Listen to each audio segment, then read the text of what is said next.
does. He does. What is it called? The Fuck, dude, I'm gonna bankruptcy run lawyer. that time. Bankruptcy lawyer. That's another good one. He's got to live in Florida to do that. Yo, fuck, Rusty. Yeah, honestly, I have no idea how the bankruptcy lawyers make money. Doesn't make any sense to me. Mick said, why does every Talmud debate just begin and end with, okay, we're going to read the section you want me to read, then we're going to read the section before, then we're going to read the section after, and then we're going to look up what all these words actually mean. Well, reading the I don't know, one maybe after because you're not that good with Aramaic. Yeah, reading the one before and after doesn't really answer any question. I don't understand why you would read the one before and after. Well, I feel like usually people bring up parts that are like out of context. That usually, if you read a little bit before, it'll be like like not the section, but like just all the parts within the particular section. It's well beyond my area of expertise. Have you ever listened to like a Supreme Court conversation? Oh yeah. No, Have you ever listened to like a lower court, like a Supreme Court? In New York they call it Supreme Court trial court level. I've read through some cases. Okay, so like, have you ever seen one dealing with a contract dispute? Yeah. Okay, usually if there's a contract dispute that is coming to trial, which is rare because it's usually black and white and everyone can agree on what it says without having to ask a bunch of strangers whether it says that. But they're looking at like one word or sentence or clause, one paragraph, one number, right, Kevin? Like not the whole document. They're like literally quibbling over one piece. The particular meaning of a particular word, yeah. Yeah, and then sometimes they'll argue about what happened right before that word and what happened right after, what that word must imply, all because that's what they're arguing about. How do we apply these words that we, the people of this courtroom, have agreed to abide by, right? Yeah. So when you ask, like, why jurisprudence do I see a bunch of people study what is the meaning of the word, where is the placement of the word, what is the context of the word in which it's being brought up? Yeah, you're seeing what you would expect to see, I think. Yeah, that's more what I. Yo, Russ, next week we gotta play 15 minutes, bro, and with income, man. You're too good for me to play just 10 minutes long. There's no point. Okay, I want to play Rust, bro. I want to play Rust. He's gonna destroy you, bro. I'm struggling right now. And you can watch our game live right now. Just click on my profile and put like watch live. Yeah, we should take your turn, Sam. I'm in a live game. Timed. I have 3 minutes and a half left, bro. Wait a second. I'm always at work. I work literally over fucking 60 hours a week. I took off one day because I have to go to the fucking doctors. And I want to finish painting my daughter's room. And you guys call me fucking drug addict because I mentioned that I didn't have enough Adderall. None of us called you a drug addict. Yeah, I'm mostly saying that I'm strong opposed to the use of Adderall. Why? And also, you said, I didn't take my Adderall, so I can't go to work today. That's what you said. I didn't even take it yet. I still have enough to go to work today. I do. I'm also Adderall. What's wrong with Adderall? I'm gonna take some now. She gonna take some. Dollar bill cherry. I find it enormously helpful. Yeah, drug addicts tend to think that way. Well, I think that generally, the first 10 years, it's amazing. I think generally when we speak of like addiction, it's when something is causing problems in your life. That's why generally we don't refer to like people being as like addicted to caffeine, even though most people are like have a dependency on caffeine. It's because most people, they consume it daily and it doesn't really seem to be causing any like negative problems as long as they're not like over consuming way outside of the recommended limit. Right? Saying that people on Adderall are like addicted to it. I don't know, it's almost like saying that people on like blood thinners are addicted to it, or people on. Well, you're just making excuses. I mean, I do the same thing too. So Fuck, I understand man, where fucked up bad. I knew you were gonna do that. Yeah, dude, you're just talking about meth. Yeah. Yeah, I mean, I'm proud of it. I mean, I don't give. You can. A lot of people are very proud of their meth use. What's their? They feel like somewhat superhuman sometimes.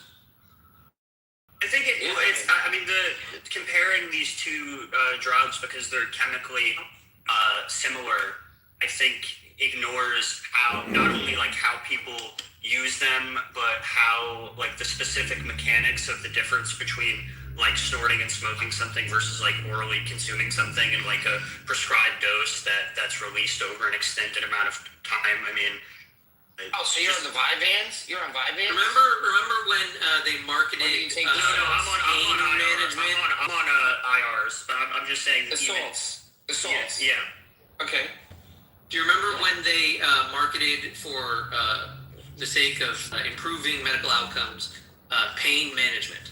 And OxyContin was the drug of choice in order to provide better pain management to as many people as possible. This, of course, was just an opiate crisis where people were pushing Fuck, I addictive. have 20 seconds left.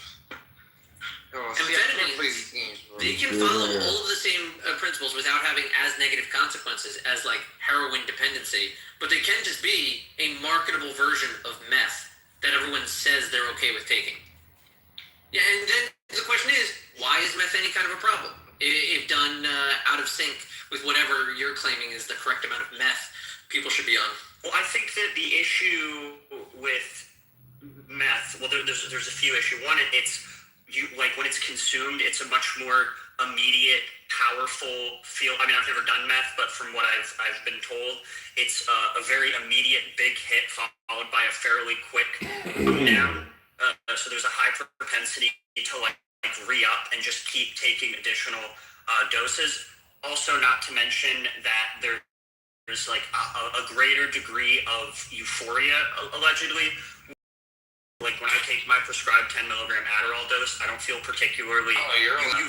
Yeah, I'm on 10s. I'm on a fairly like low dose. I don't feel. Oh, wait till you get as old as me. How much do you think I'm taking a day? I don't know.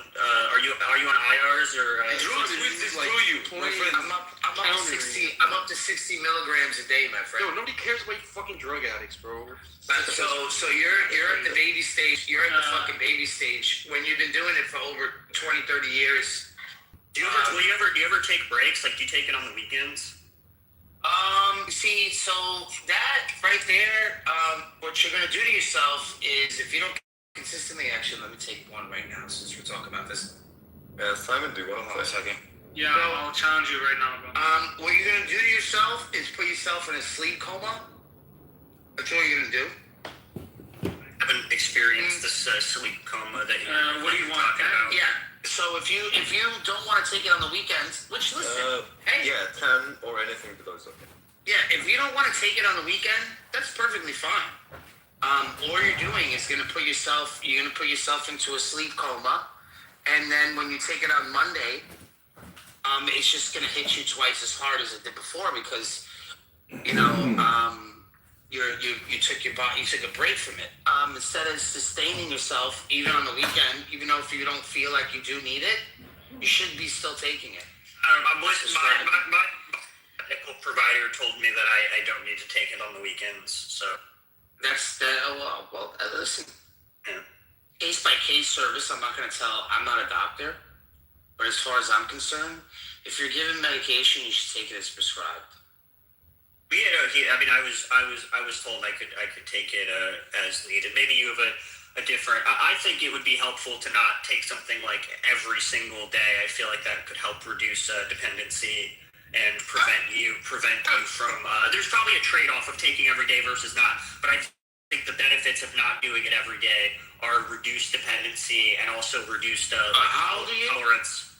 25. You see, I started taking it when I was younger than you, and I'm in my 40s now. Kevin's been 25. Kevin's been 25 for the last 5 years on. Yeah, no, that's not a problem. That's not a problem. Whether if he's 20 or 30, it still doesn't matter. He's been taking it for 5 years. So what I'm trying to tell you is after you're taking it for a certain amount of time, once you hit the 10-year mark, you don't really get the same effects from it anymore in the way that you think you're going to still continue to. So it becomes more of like a way of life. And Depending, I mean, if I were you, my advice to you is don't hit the 10-year mark like myself. That's up to the 20-year mark. I have dreams of me waking up and just flushing the whole entire the script down the I mean, toilet. have you like, if you feel like this is a problem, I'm sure, assuming you've talked to your provider about like, couldn't you like titrate of it and like reduce your dose over a period of time and then take a break of some kind and then get back on at a lower dose? Is that like not something you can do apparently? Yeah, yeah. Eventually, they never tell you to just go cold turkey because then you'll put yourself in a depressed coma. Yeah, well, yeah, that's what I'm saying. Of like, especially if you're coming off of a 60 milligrams or whatever. I mean, that's a pretty fucking high dose. Maybe it's different because I didn't take it when I was a kid. I got prescribed like a few years ago, so I was already, an adult. And, Oh, so Ritalin is a lower dose for it. It's a lower dose. It's not a high dose, Ritalin. And I got a different feeling on that. It's a totally different feeling than taking the salt. I never. 8 or 9 hours or something. You guys are taking bath salt? Yeah, we're Doing doing the salts. Yeah, They're but doing the salts. but Big Zen, I thing is a big difference between that and like I've never done meth, but I've done other drugs that give you euphoric feelings, and I don't feel that when I take Adderall. I just feel like I don't know, my brain's a little more quiet. I'm able to focus better. You haven't taken enough. Just take a bunch. No, I'm sure if I take enough Adderall, I'm sure I would get You'll some just kind of throw it up. euphoric It's feeling. basically. You'll just throw it up. I mean, no, if you take too much, yeah, you'll overdose or throw up or whatever. But if you Can't take overdose. normally like 10 or 20 milligrams, yeah, bro, take like 40 or 50. It sounds unpleasant. I like if I like take my 10 milligrams and I have too much caffeine, I get like anxious. So I don't know why I would want to take like above my No, I know. prescribed dose. Yeah, exactly. I think I've taken like 20 before. Well, yeah, I know if you take like 30 or more, you can get pretty high. You get like, I mean, especially like if you don't, I've only done it a handful of times. I've done coke a shit ton of times. I'm not lying about it. Coke? No. Coke I never done. Oh, you're Surprisingly. crazy. That's like I've done a lot of party. ecstasy. I'm not I've trying done to a do lot of Adderall. ecstasy. Party. I've never done ecstasy. I'm intrigued by it, but Yeah, just make sure you have a girl with you when you go out. You're gonna come back. I've done Molly with my girl. You know, that shit was awesome. I'm not gonna lie. Yeah, But what I'm saying to you is that cocaine that's a drug. That's not that's not controlled. You don't know where you're getting it from. It's a drug. It's something that you can totally use. Yeah. I mean, these are all drugs. All of these are drugs, Exactly. like definitionally. I mean, they're just different kinds of drugs. But yeah, cocaine being cut with nasty stuff is a serious risk, and you know. Yeah, they're not cutting anything down at the what is it called? The Rite Aid. Yeah, no, that's one difference. Also, I think that how you use drugs and the context in which you use drugs matters a lot. exactly, it's not about of course the pharmaceuticals like they're real. They're not cut, obviously. They're not. But you can abuse them just as that I'm much. talking to? Who's the guy that says? Because I haven't even been looking at my phone. Who's the guy that says that they take the 10 milligrams? Who? Kevin, I take the 10 All right, so Kevin, you have to realize, right? The thing that you're gonna do in life will embrace your ADHD. My field and what I do embraces my ADHD. I cannot spend too much time on, trying to get these guys to do the tiles in the bathroom because I'm already, talking to the paint guys. I'm already talking to the guys putting in the toilets And are the toilets in? Queen. You know, these sort of things. Like, I can't focus too much time. No, Then I'm I going do to it the like roof. Queen, bro. Not too We're much. talking about mechanicals. So the job is constantly moving and constantly evolving on a day-to-day basis. If I spend too much time on one topic, I'm gonna lose out on the other things. Yeah, that no, do I at the agree. same time. Finding a job Yes. that allows you It's a career. finding a career in which your ADHD Yes. is not necessarily a drawback is important. I'm currently trying to find work that's a bit more stimulating, just because my current job I don't have enough time. I think that's super important, Kevin, because then it's gonna fall into where you are, what you do best, and what you do best is working under pressure. You know, Very that's what- true. Yeah, very Yes, very yeah. true. And that's- When I'm engaged in like that's when you're active hitting home problem runs. solving, Exactly. is like flow state for me, where I could just work for like 7 hours without stopping. Yeah, I mean, long periods of time. That's one thing. Me, on the other hand, you know, I'm working really early morning, and men produce the most testosterone from 6 a.m. to 12 a.m. 12 p.m. You know, in the morning time. Those 6 hours in the morning time. I'm aware of the morning testosterone peak. Yes. I'm a healthy young man. You know, that's. That's it. So everything after that is going to be, you know, you planning for your next day, so on and so forth. That's my routine. You a bitch, Megatron. You a bitch. What did Megatron do to You you? got a big ass forehead, though. You got a a big ass bitch. forehead. God damn, that is Come quite a on. forehead. Come on my forehead. Come on, Ed. Come Nah, on. I can't even get excited with that forehead. Please. I'm gonna move through my forehead. So, you know, I was watching this thing, and I think this woman is a hijabi, because there's no way that these hijabis are not hookers. I was watching this thing. Jesus is a prophet. You know that. Who's the prophet? Jesus. I don't know who you're talking about. Jesus is a prophet. There's a lot of Jesus is a prophet. There's a lot of Puerto Rican guys. Jesus is a man. There is Jesus. Yeah, there is people named Jesus. Jesus And they are is men. a man. You know what I mean? Like, No, little Jesus Jesus is not God. Jesus is not God. Not Jesus being God. Yeah, What the that's fuck are we Jesus. talking about? Jesus is not God. Will never be God. Seriously. Yes. Yes, he was born in a miraculous way, but that doesn't make him God. Who Yes. cares? He was born without a father, but that doesn't make him God. Boring. Yeah, I feel like there's a billion I mean- churches you could walk into and have this exact conversation with people who are Jesus interested. is not God. Okay. Next slide. You Why is smell- your mouth so fucking close to the mic? Because I have a mic and I can get close to it. Can you just move it a little bit farther away instead Can I of get like closer from weird you, booty hole? ASMR? Can I get closer from you, booty hole? Maybe, you know, take me out to dinner and we'll talk, you know. Dinner, bitch. Not on the first date. You don't have a pussy. You don't have a pussy. You have a booty hole. Come on. Okay. Come on. Okay. What's happening here? Come on. Is this the guy talking? Shut up, Simon. Shut up. What?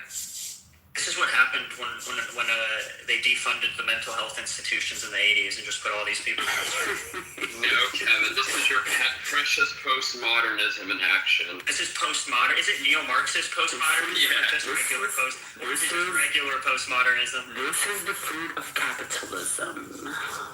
No. Just to remember that.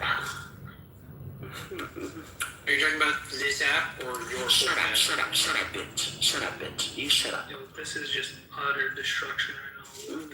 Oh, that's the old joke. What do you call it when the cow jumped over the barbed wire fence? Shut up, shut up, shut up, my face. Zakia. Shut up, shut up, shut up, shut up, shut up, shut up, shut up, Hey, Simon, can you say something about this? Zakia. Yeah, absolutely. Okay, what do you call it Thank you, when Simon. what do you call it when a cow jumps over a barbed wire fence? Utter destruction.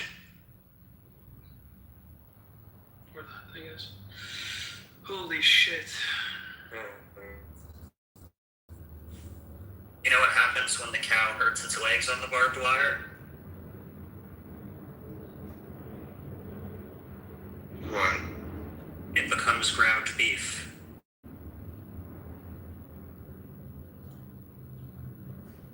Let's bring back the forehead person again. Yeah, that was interesting. Interesting.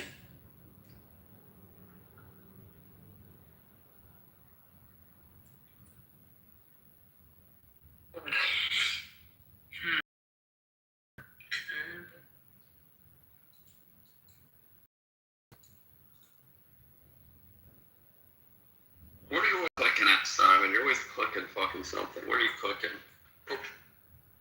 You clicking or cooking? He's always fucking clicking with his little mouse. He clicks so frantically. Hey, I recently upgraded my keyboard and mouse setup, and it was a very good decision. I've always just used the shitty one that my work gave me, and upgraded, and highly recommend if you're an office white collar worker. I won't get into it, but if you want good keyboard and mouse recommendation, for productivity, let me know. What is he clicking on? Hey, Clicking on it's me. something. What if Simon's just doing online gambling and he's just like spamming the roulette wheel, the e-slots? Yo, how's this game not over? I've been playing that New York Times, the Scrabble type game. You mean Wordle? No, it's called Crossplay. Oh, I ain't heard of that. Pretty good. Pretty good. Yo, Simon, can I help you? No. Oh, come on. You have a really good move right now. Do it.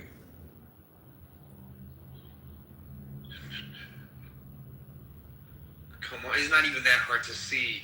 Oh, my lord.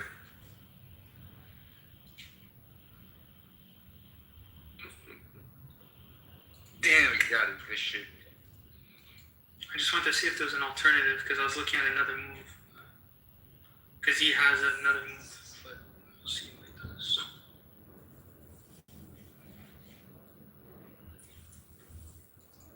Okay. I just We should hate get the knife. fucking D4, bro. I just can't stand games that start with D4. I can't stand that shit. For real? I'm just That's what I I'm a play. Sicilian. I've been playing a lot of D4. I know. I can't stand D4. Seriously? I'm really I'm just handicapped at D4, yeah. I haven't practiced any moves. Like, the only thing I practice is, the Sicilian defense with, See, I'm playing a lot of Queen's Gambit. So it's... Oh yeah, Queen's Gambit. Heard of that one. You guys ever play Netflix. Go? I did when I was a kid with my cousin. Yeah, I mean, I know about it. I've played it before, but...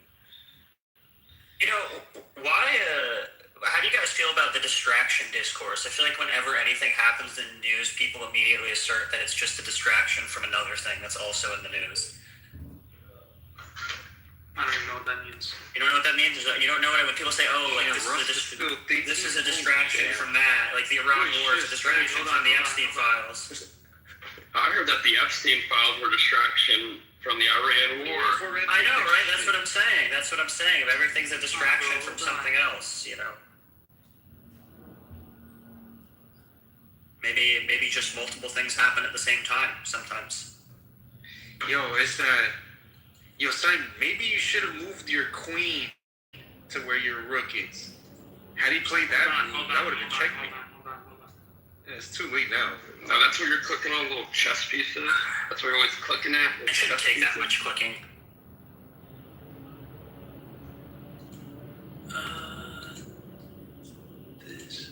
Oh, fuck, I didn't even see the time. I'm not used to playing with time. Yeah, exactly. I mean, you got him thinking a lot. That was really good. You just kind of caught up on time.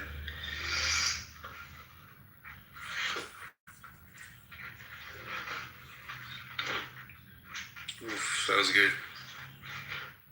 Was it? That was horrible. Yeah, I didn't really think about it. Checkmate. What are you waiting for? Oh no, it's not. Oh fuck! I thought you were on the. Sorry.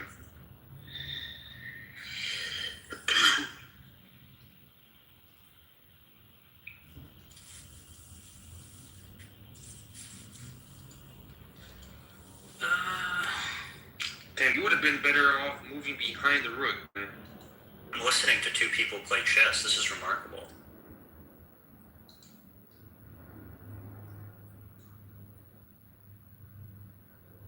What?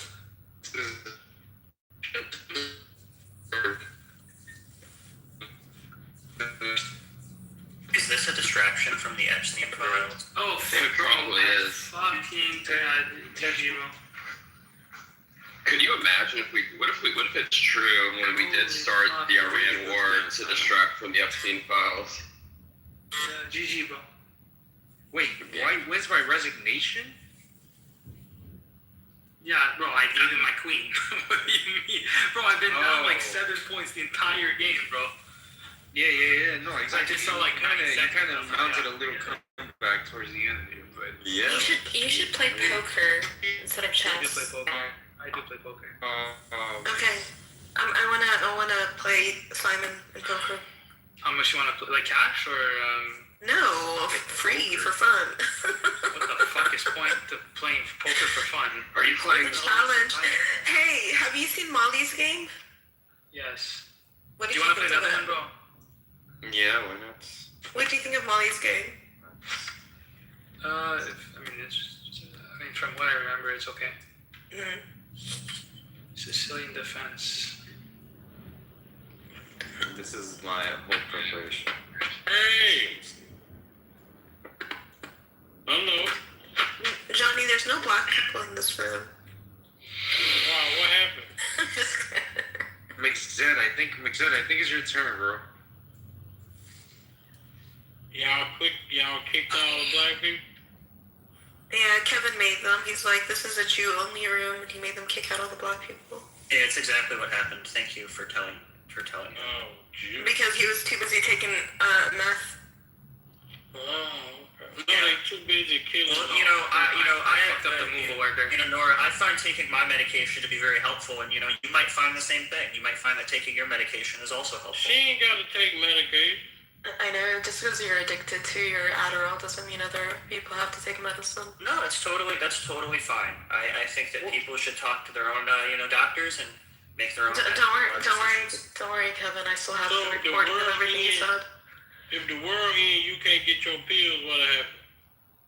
I suppose I have to go off of them and live my life without them, as I did for the first 23 years of my life. You'll just go to the corner and get meth from the drug dealer. Like, would you go crazy or what? It would probably be unpleasant. I'd go through withdrawals, but I quit smoking 6 years ago, so I think I'd be able to do it. How about the people around you, though? What? Should they be worried?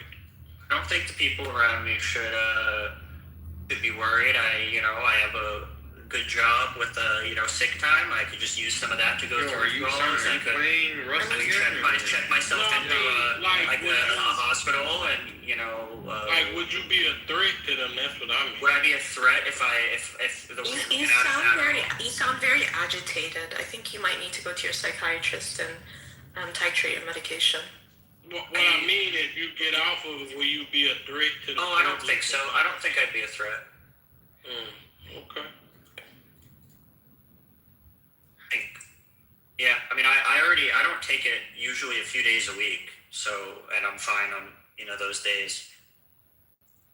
You got OCD when you be on? No, I have ADHD. I don't think they prescribe that play for McZed. OCD. And Simon, you want to play a time game, or are you playing right now? Bro, I haven't played a time game in probably like a year, bro. Like this is just I usually. Well, play you did 2 really days. good against Rust, actually. I mean, so the last blunder you That did one decent. was really good. What was that? I mean, dude, fuck! I didn't know Rust was again in rapid. He's damn near 1600. That's good as fuck, bro. Like, hey, Rust, have you met my friend Abe? Yeah, I think I met him once. I think you met him, or I think I told him that you played and you're pretty good. Like, he's another level, though. He's like 22, 2300. He's at, like, a chess.com, like, coach, like, diamond certified coach and shit, but, So, Stan, is Simon beating you in every game? No, no. he beat me the No first way. game. We got a draw in the last game. But, Simon's decent too. He's, he's more or less my level. So is McZed. So like Simon, you would have fun playing against McZed too. Because we're all around the same level. We're all around 1,000, 1,100, no more than 12.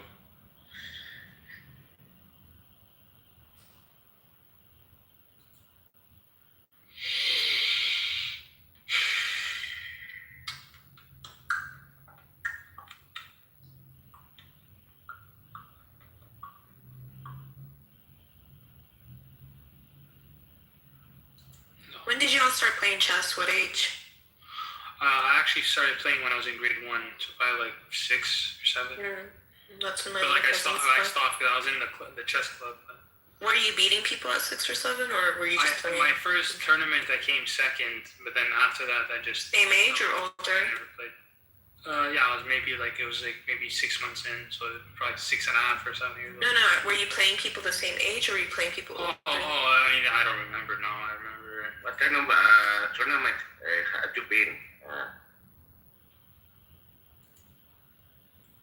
What kind of tournament? Chess tournaments. My little cousin, when he was like 6, he was playing and beating adults. No, I wasn't like great. It was just playing. Fuck, what am I doing here?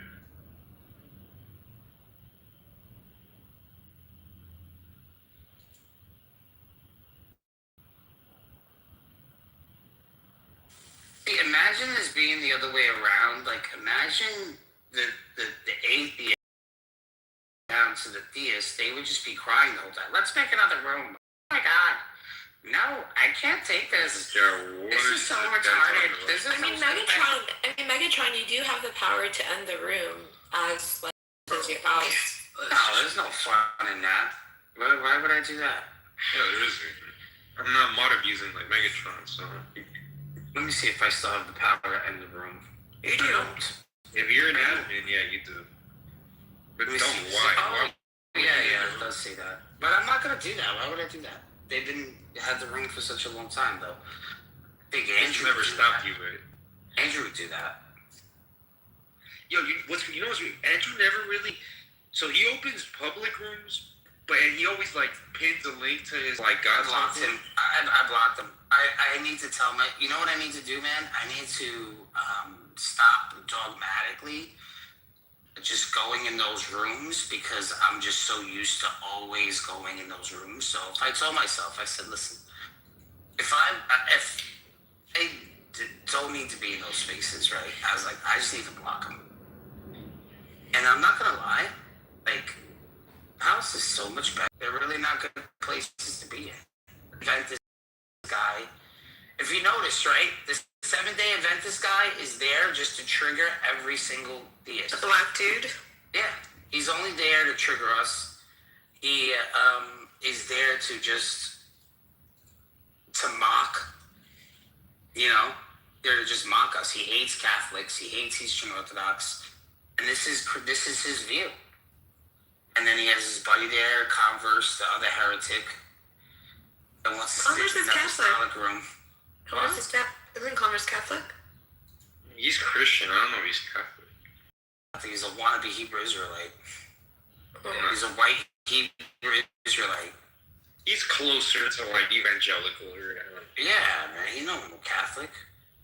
Clubhouse was so small that atheists, activists, Zionists, like they're all merged into the Muslim rooms. That's what Yeah, Russians are talking about. Everything is overlapping. Listen, you have Mahdi now, that have him calling other Muslims Zionists. It's amazing. Who? What's his name? Oh, Mahdi. Mahdi he's yeah. Yo, you know Umar was he was talking to me and Abe like yesterday, and he was telling us that he doesn't think Mahdi's a Muslim. I was like, wow, I didn't expect that. I mean, he does reject hadith, and to be a Muslim, you have to accept the Quran. He's really picky with the hadiths, but he's not Quran only. Like, he does accept some hadiths, but he does say, like, there has to be, like, all this strict, I don't know, documentation. Right? Like, he's pretty strict with the hadiths, but he's not, he does accept some hadiths. He's not Quran only. But it's just, I expected Umar, because me and Abe were asking him, we're talking about Mahdi. I expected Umar to say shit like, oh, he's like a bad Muslim or something, or just, he just disagreed, but not that he's not a Muslim. Like, I didn't expect that. Yo, McZed, play, bro. And what up, Simon? Are you playing Rust or what? Yeah, hold on. Yeah, I'm still playing. Oh, no, so, okay, let me watch. Sorry, my girlfriend was calling. Interesting. That being Islam is a sex religion. You can fuck and rape any religion. That is what Islam doing. Yeah, I'll do it in 5 minutes. Oui. Bah, c'est pas plus important, et I'm playing. No, I'm actually waiting for my code to compile. Ouais, tu toujours chose. C'est vrai que ça te permet comme ça de dire que c'est normal de justifier cette partie des choses. Oui. Pourquoi pas? Parce que c'est débile. Bah, Ça fatigue. Donc, tu pourrais. Yo, is that French? Yeah. Lancer le dossier. That's right. This guy lives in France. Qu'est-ce qu'elle dit? No, but you could tell, like, when they have, like, that natural, almost pretentious sounding French. I think just by how it sounded even nicer than Spanish. I would say French is nicer to the ear than Spanish. Well, that I would say it's, like, kind of up to, like, the person, because Spanish could sound really nice too. You hear Colombian girls talk Spanish, and that's just sexy as fuck.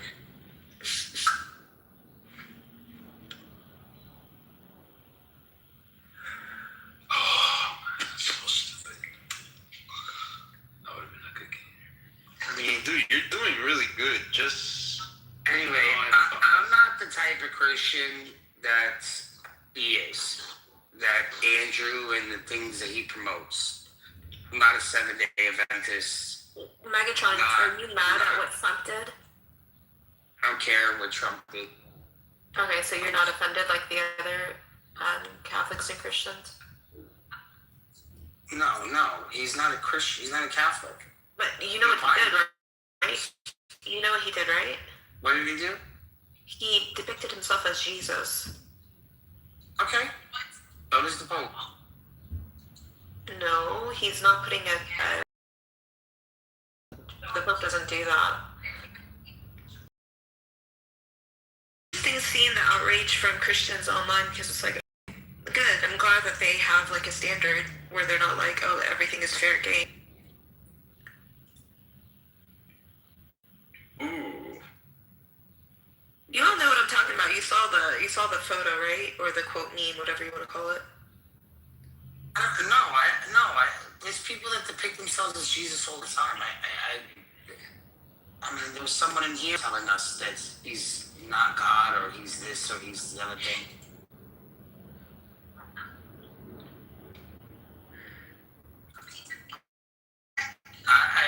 That doesn't bother me when people do that. I mean, you have Jewish calling themselves rabbi.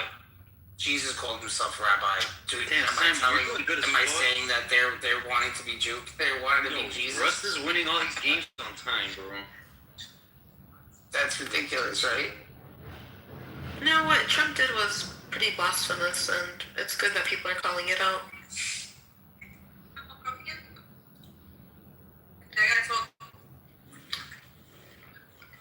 Okay. Yeah, I'm just looking at this story right now on TikTok about somebody finding a possum and then making it a pet. Yeah, so as soon as I'm done with this story on TikTok, I will start to paint. Damn, Simon, you're doing good as fuck, but you're gonna lose on time again. Yeah, possums are ugly, but this one looks so cute. They do look like big rats. She gave it a bath. And look at this little thing it's got. He looks so cute. He looks like a little koala bear.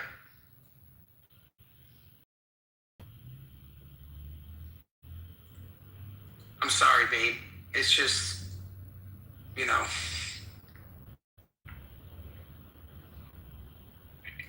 And now I'm watching a 17 long trainer machine. And TikToks, they just keep coming on and on. Then I just get into a TikTok like. Hey, next game, let us play me and Simon versus you, dude. I want to help. I think that would be too much. No. Yo, it'll just be more win against Simon. You're gonna win every moment unless you play more time. Yeah, Simon would have a chance with more time. So would I, probably. I have a chance to, like, maybe not win, but maybe get a draw. Like, yeah, he's got 20 seconds left, dude. There's no way. You're winning all these games on time. Play 15 plus 10. At least with, like, incrementally. All right, so Daniel, Kitty, everybody here, why don't we said barista, when are we doing this back room? We have to start doing these back. This is a big thing. The what? The back. So it's called the back rooms. Yeah, I didn't notice I didn't involve you. I didn't. No, it's GG, bro. Honestly, there's just one move on this game over. So this stuff at the back room. At least you like this movie is gonna be off the hook.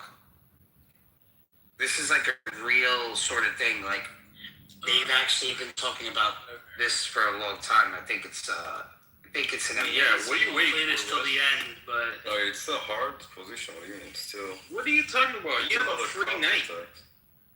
no, it's not free. But it's not free, free. but no, it's. Check him and take the night. What are you talking about? Yeah. Check him like what? This Like back Queen room shit is pretty dope. D4. Then he's gonna take it with his knight. Bro, Then Queen he's D4, gonna take it like by Queen. And he's gonna take back with his knight. I'll just open another room here because this is crazy. I can't. You should go in here.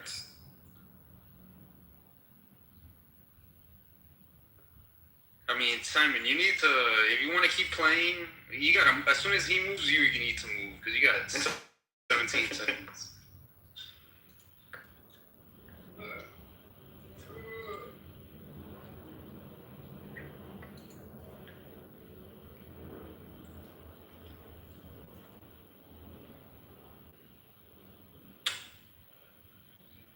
Oh, this is gonna be interesting.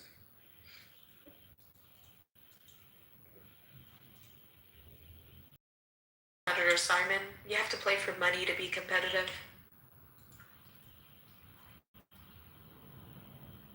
Rip.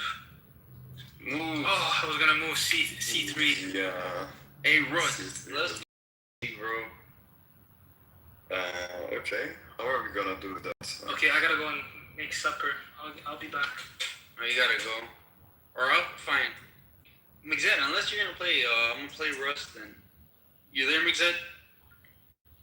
Is that still in the toilet? It's your turn. It is?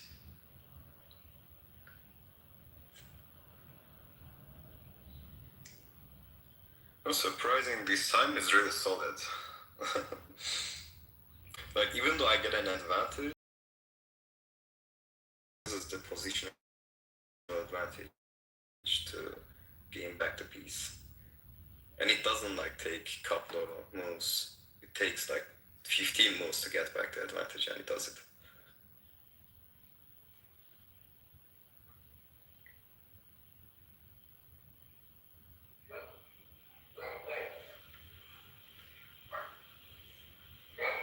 Alright, do you want to play CL? Oh, hold on, let me just move against McZed and dude, bro, at least 15 plus 10, bro. Because if there's no point, even if I'm doing if I'm playing 50 good, plus down, that's fine. because even if I'm playing good, maybe I'm tied or only down a -1 or whatever. Like, there's no point if I'm just gonna lose on time. Okay, hold on, let me move against 15 plus 10. Simon, inshallah. Oh my god, what the heck? Well, there's no Christians who would care. Christians. No, they're like allegedly making a movie named Mother Mary, and they have Anne Hath. I hope this is not real. Why would Christians care about that? She's naked. Muslims. Oh shit. Muslims Like she's care. not like she's. I mean, I think a Christian would care too. Right, Muslims think that. Well, they care about what Trump just did. I'm sure the sources of media you are reading about what is happening has informed you of this, yes. I mean, it's different people that are showing outrage. It's not my sources of media. It's like a variety of a sample size. Jerk.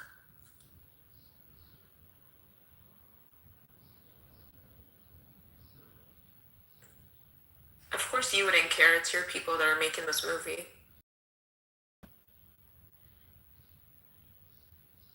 Let's see if he's a Jew. David Lowry.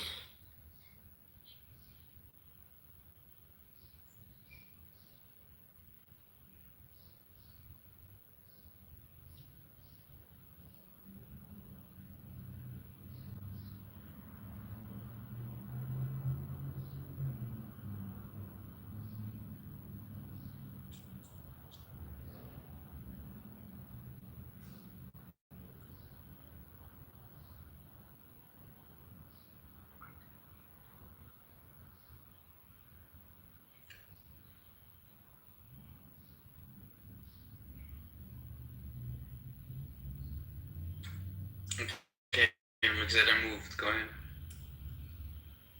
Oh, shit, Sicarius is back. Do you play chess, Sicarius? No, I'm really bad at it. I mean, we're all here losing to fucking Rust. He's winning all the time for the most part. No, yeah, Ruslan's fucking brainiac. Dude, yeah, bro. He's damn near 1600. That's super good. Let me see, Hey, McZed, are you gonna play right now, or do I play, Rust? I moved. Yeah, Max, do you want to play? Okay, hold on, let me invite you.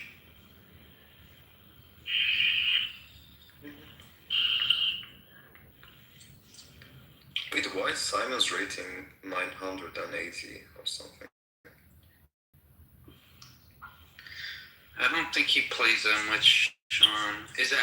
My real rating is really like 1200, but like on mostly corresponding. Most of the people that I play with, I don't play that many random people online. I mainly play people I know, cause like I don't like just playing. I also like talking shit, like bragging rights and shit. True. So that but then most of the people I play only play correspondence. They won't.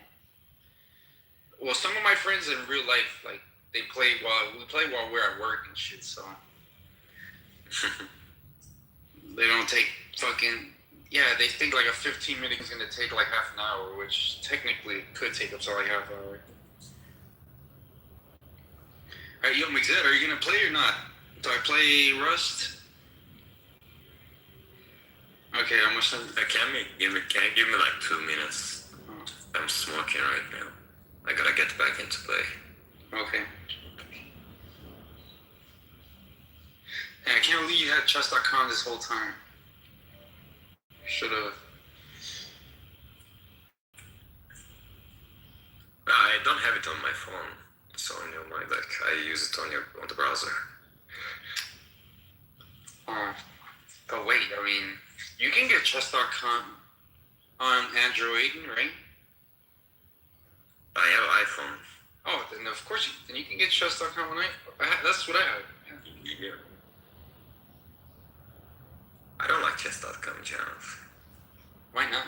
The chess is like non-profit and provides a lot. No, sure. I mean, but like, yeah, it's kind of ideological. No, I get it, but it's not like I pay for membership or like give chess.com any money. I mean, I'm playing for free also, so. Well, this rating is probably lower than my real rating. I am like 950 in HS. No way. Yeah. There's no way. I'm like 950. No, so 1950. I'm sorry. Oh. Yeah, I'm sorry. I forgot the whole thousand there. Yeah, I was the fuck. I'm like, if you're 950, I could beat you, bro. Yeah.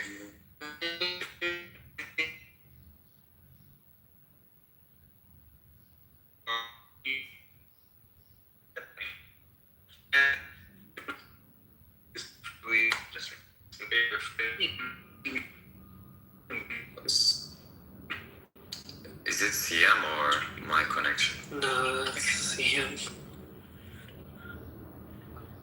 CM, you're tweaking.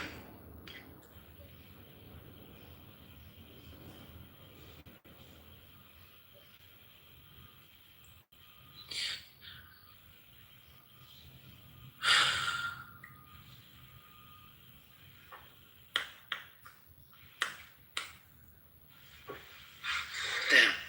Can you guys hear me? Yeah, we can hear you. Oh shit, Simon.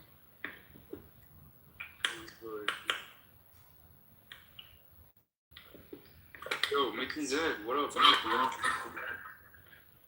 Yo, CM, how did you get power in this room?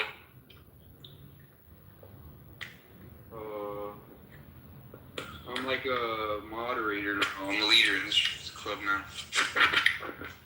No, I always got friends with you, and I always agreed and respected and valued everything you always said.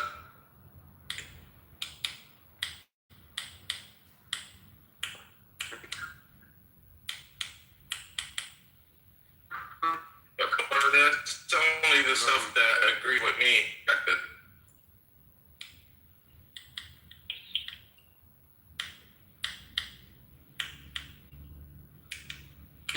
They said there's like no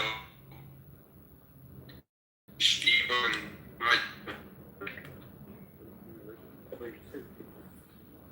See, I'm just like.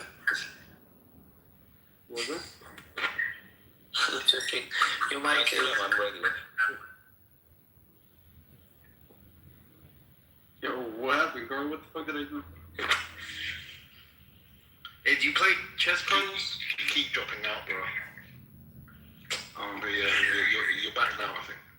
Yeah, I do play chess, but I can't remember what my chess rating was. It's something like it's pretty low. It's like it's about 1100 or something silly like that.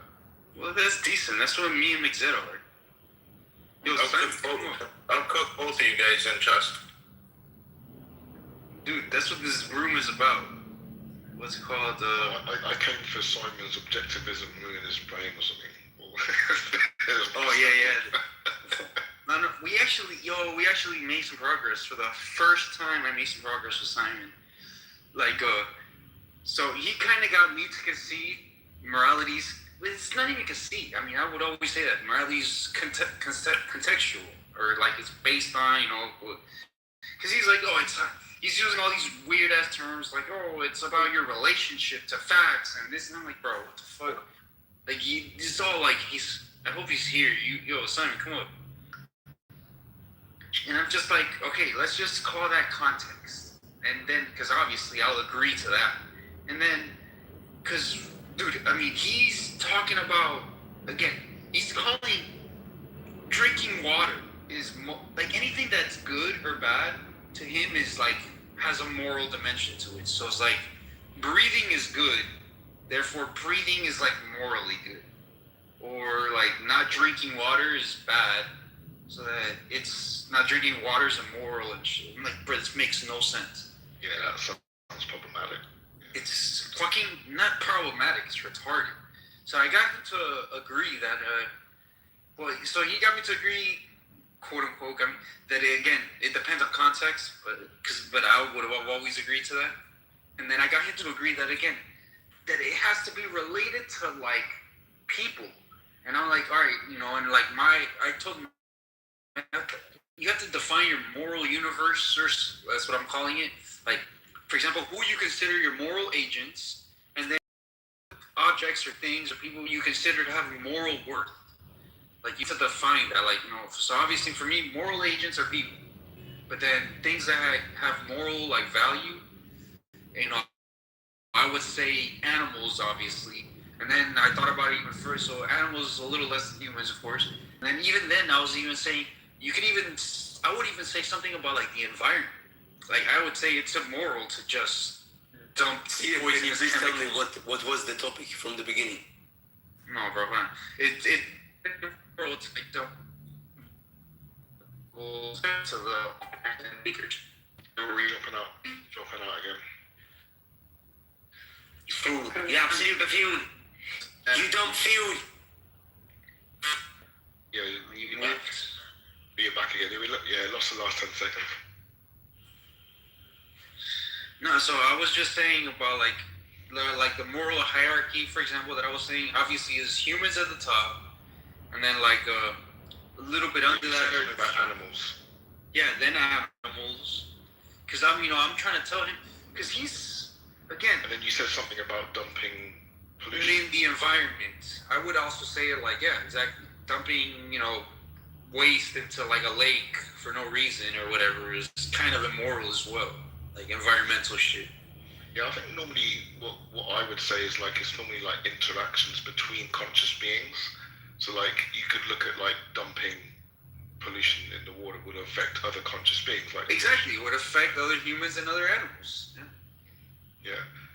I mean, some people go a bit further and just say it's like it can be just one like conscious being and something happening to them, like getting cancer or something, is immoral. Some people go that far. I wouldn't go that far, but that's sometimes it just takes one conscious agent. But normally it's like some kind of interaction between two conscious beings. Like if I kick a rock, you're not going to say I did something immoral. But if I kick a cat or a dog or something that's conscious, then yeah, it's more consideration. Yeah, that was my main example to Simon. My Zed obviously started fucking trolling, but I'm like, exactly. I was like, if you kick a puppy, to me that's immoral. If you kick a chair, like there is no moral dimension to that whatsoever. Like, and then he started bringing up examples like, oh, what if like the chair, it's like a famous chair at the Louvre, like I don't know, the throne of King Henry VIII. I'm like, okay, but like, then you can say that's like, it's immoral in the sense of it's destruction of like private property, and I it could be like. I had to stop cutting up my potatoes to interject this. Oh yeah, good. It was so bad. What do you mean so bad, dude? You get destroyed in this. We actually made a little bit of progress. Carlos, look, my position is that the concept of morality presupposes you being alive. Would you agree with that? Because human beings. Okay, but that's trivial. Bro. Please, let me just finish this. Yo, how about stop with this shit? You're gonna get to obfuscate the position. You're gonna get to dumb things like. Let them do it. I want to hear it. Look. Let me just do it. You're in the matrix. Forget the breathing. That's just a biological function that you require to operate as a human being. It's good because you're a human. That's it. Now, just bear with me. So, would you agree that because human beings face the alternative of life and death, you cannot act morally if you're dead. So human beings need. Moral. It's only interactions between conscious beings. So you have to be alive to be conscious. Yeah. Right. Okay. Perfect. So then now, the fact is that because human beings face the alternative of life and death, they need a code of values in order to sustain themselves. So this is just the meta ethics. This is at the fundamental level. If you want to be alive as a human being, you need to take the necessary actions in order to live. Right? Now, this isn't a description of what to do. If your goal is to live, yeah. Right, well, yeah, I mean, life. In order to live, you need to pursue values. That's just a metaphysical fact about being a human being. Say that again. So, in order for you to be a human being, you have to pursue values in order to sustain yourself. Otherwise, if you just do nothing, you die. Right? So you have to have values. So you have to have goals in order to sustain life. Yo, Russ, you there? Yeah. So, like, if you say if you have no goals, then you want to run it, don't or then if you have no goals, then you don't. Then you sit down and do nothing and die. Random person. Give me a minute. Oh, yeah. So I can't. It's like under talking going on. Yeah. So I'm saying if you don't pursue goals, it would be the equivalent of saying, okay, I'm sitting down. I'm not pursuing anything. I'm not pursuing any values. I'm going to sit down and die. No, but I mean that would be a goal too. Like if you wanted to pursue. Yeah, but you're not pursuing a value. Yeah, and that's fine. You can. If you want to pursue death, then you die. So you can have a goal to live and you can have a goal to die. Yeah, but you can't pursue values and die, because values is. No, you can have a value like committing suicide or euthanasia would be a value. I mean, that wouldn't be a value. You could pursue it. Well, value is something you act to keep or gain, right? So like. Yeah, I'm not sure I'm with you here. I'm not. Because you said like to be a human being, you have to have values in order to sustain life. Well, I don't think that's what makes you a human being. You can have values that don't do that. But then you die. Then you can't. Then you can't be a human being. You still be a human being. Human race. You just wouldn't be an alive one. Well, I mean, that's why at the beginning we said like if you can't be moral and be dead, right? You can't be moral and be dead. Yeah, but you haven't gotten to morality. You just talked about having goals, which is like. Right. I'm saying like in order for you to be alive, in order for you to sustain yourself, you have to pursue values. If that's your goal, yeah. Right. I mean. Well, no. He's saying like by definition, meaning like if you are a living thing, you are a mass of matter that is pursuing a goal, a concerted effort to live in whatever way they keep replicating themselves. Yeah, I'm saying in the absence of living things have. I just don't agree to that. Damn, that move was clutch, Russ. No, I'm not saying it makes you human. I mean, plants. Yeah, I was watching at the end. Plants have to pursue values in order to sustain themselves. They just don't do it volitionally. It's more of an automatic function. Anything alive must pursue values, otherwise they go, not alive. Yeah, plants do that too. Yeah, I mean, animals have to pursue values. Like Plants pursue values. Animals don't pursue values. Get the fuck out of here, bro. How do you think? What do you mean? If a lion is chasing a zebra to eat, he's pursuing a value in order for him to. No, sustain he's not himself. pursuing a value. He's just hungry. And he's following his instincts, bro. Right, that's a value. That's a value. No, we can call that a value. The fucking zebra's not, or the lion. Yeah, the zebra doesn't speak English, CM. Like, Again, this is even true for even anything us. that's Wait, alive. I take that back. Us calling that a value is fucking ridiculous. Why not? What a value is just something you act to gain or keep. Why can't an animal have values? Yeah, that's a weird. Everything that's alive Even has to pursue values something in order are for it to sustain. Values. Yeah, we're even saying that like plants have values. That like a so you're plant saying- prefers to follow the sun, except when it's like Find its not. roots. They all have their ways. They have It's ways not of being. making a conscious choice. Like No one how is it's First of all, it does make choices, but again, making choices is irrelevant to having values. Hold on. Let me just finish this. You just argue the dumb shit. I am not saying anything. I just don't know what a choice is. I'm not making anything specific about a human being. I'm saying anything that is alive, universally, must pursue something, must pursue a value in order to sustain itself. Otherwise, what you're saying is that there are things that can be alive.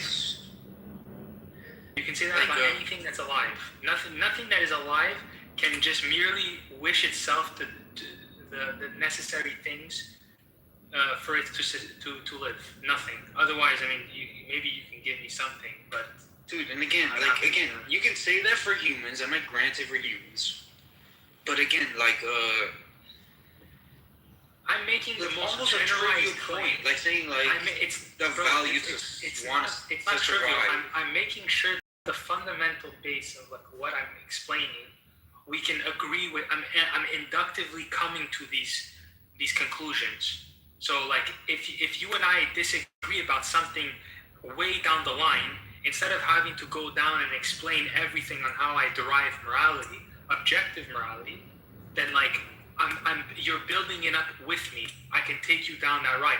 If there's a point of contention, fair enough. We can identify clearly. No, but again, it's not morality. You don't know what morality is, because again, I can grant you that so-called, you want to call it a value of wanting to stay alive, survive and shit. Call that a value. No, I'm not saying staying alive is a value. I'm saying survive. In order for you to sustain life, that thing must. For you to sustain life, all you need to do is to eat and sleep. That's all you need to do. Which are again biological. No, it's not true. It takes a lot more than that to keep living. Like a reinforcement learning kind of approach would make it more make more sense maybe. So you need you have a state, so you need to take an action, right? You need to evaluate. You need to have an evaluation function to evaluate the state so that you can decide on the best action. So if you have agency, you need to evaluate things. So each state has a value for you. Again, yes, we're conscious. So yes, we're evaluating. That's a later abstraction. I'm just making the most. None of this has to do with morality. Broadest claim. I'm making the broadest claim about something that's alive. In order for you to be alive, you need to sustain yourself by pursuing. You don't need morality to be alive. Okay, that's just wrong. Number one, and we can get to that. Yeah, well, you think that's wrong because again, you think it's moral to breathe and drink water. No, that's not, bro. Listen to me. Forget the past discussions. I'm building up everything right now. So, I thought we agreed that there was. Look at what Carlos wrote. So much for progress. I thought we made progress in that. I conceded. I agreed with you that again, it's contextual. It's all based on context, which is the dumb shit you were saying. Oh, it's how you relate to facts and blah blah blah blah blah. I was like, okay, stop using all this weird language. You're just muddying the watershed. Let's just say it depends on context, or etc. But you agree? Okay, that's just a consequence. I'm literally building. But then you agree with me that again, the only time the context is when it relates to again either other humans or again in some cases animals, and then I'm even willing to go as far as again the environment. And wait, why can't I just derive this with Carlos again? Special chance, yeah. Yeah. So how are you defining value? Something that one acts to gain or keep. Something that one acts to gain or keep. It's a retarded definition of value. Have you got a different way of explaining what value is? This is literally reinforcement learning, Simon. It's so funny. Have you ever taken a course? No. Reinforcement learning? No. You're using AI language. No, I'm using. Here we go. A person's principles or standards of behavior, one's judgment of what is important in life. Yeah. You need a reward function. That's what Simon is saying in the terms of reinforcement learning. So when I talk about values, I just talk about having a goal or an objective that you're pursuing. Yeah, it seems like it's a reflection of an independent a value. Yeah. Wait, when it comes to when it, I'm saying that when you impart values, that's a selfish expression of a perspective, right? Values are what I hold, not what are objectively held as valuable. So I'm saying value is an expression of consciousness, that I have a perspective and I am sharing it with my values. Exactly. And when I say that you have an objective value, it means in relation to that fact, it's beneficial for your life. I mean, isn't that true for everything? What do you mean? Well, like for example, like the concept of nutrition and poison, like you would never say like, oh, poison is really good for you. But would you say that poison is valueless? No, I'm saying if you want to sustain yourself, you go towards the nutrition. If you want to kill yourself, you go towards the poison. But the evaluation. in a descriptive sense, then yeah, there are like objective ways to achieve certain goals. Like, is that what you're saying? Objectivity is the cognitive process. So you're not like there are people who would be like, yeah, I feel like poison is really good for me. Okay. So I would say that like that's a cognitive error because you're evading the facts of what number one poison would do to you, and then you're making the evaluative term of saying poison in relation to my blood or whatever, my kidneys, my heart, whatever, would be beneficial for it, but because you're evading the facts of the poison doing that to you, you're making the evaluative claim saying it's good. But good means that it's good for your life. If you want to pursue this, then these are the right ways to do it. The right way to do it is more of a scientific issue, but the philosophical thing is what constitutes as good and bad.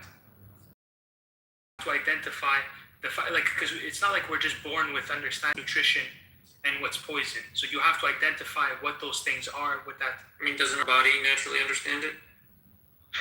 Well, no. I mean, once you interact. Wouldn't that be funny if someone's like eating a hemlock salad and they're like, "Don't you know it's poison?" It's like, "Oh, I didn't know that. Why'd you tell me?" Yeah, exactly. But you have to figure out like what about that thing is interacting with you that's making you hurt. So there's a fact out there you have to identify. What I'm saying is, I think you've taken like a wrong turn and you've inadvertently narrowed the concept of value to that which is necessary to support life. Value itself is a broader concept. Even for non-living creatures can have values, right? What value seems to impart is a sense of consciousness and perspective. Like a rock could theoretically have a value. It might just sit there, and its values might be that the world happened to it, as if it does not move. That could be a value it has. Oh, that would be crazy. I don't think that's You're saying it's crazy. I'll explain. You're saying it's crazy because. Well, you're saying it's crazy because value has expressed our sense of consciousness. Since you already preclude the rock as not having consciousness, you're not attributing value to it. But in terms of the way we observe values, other creatures, like you're saying, expressing their desire to engage or not engage in certain behaviors, the rock also engages in different behaviors. You're precluding it because you have decided it doesn't consciousness. Yo, I'm jumping into this shit. Makes sense. Stop talking But about a rock. How about you take your turn? What the fuck are you talking about? Yeah, but Rocks and behaviors, that's why I was trying to get You're to the worse. answer. Rocks have behaviors. Like when you say that something is a value, What do you think geology because study? you're acting Not the behavior of rocks, bro. They to do. either keep it or to gain it. The properties of rocks. So you guys, And behaviors. so you guys were talking about chess before, right? So that we could maybe then like bring. Well, it yes, to he the has to take his chess. move. No, I already did. Go, it's your turn.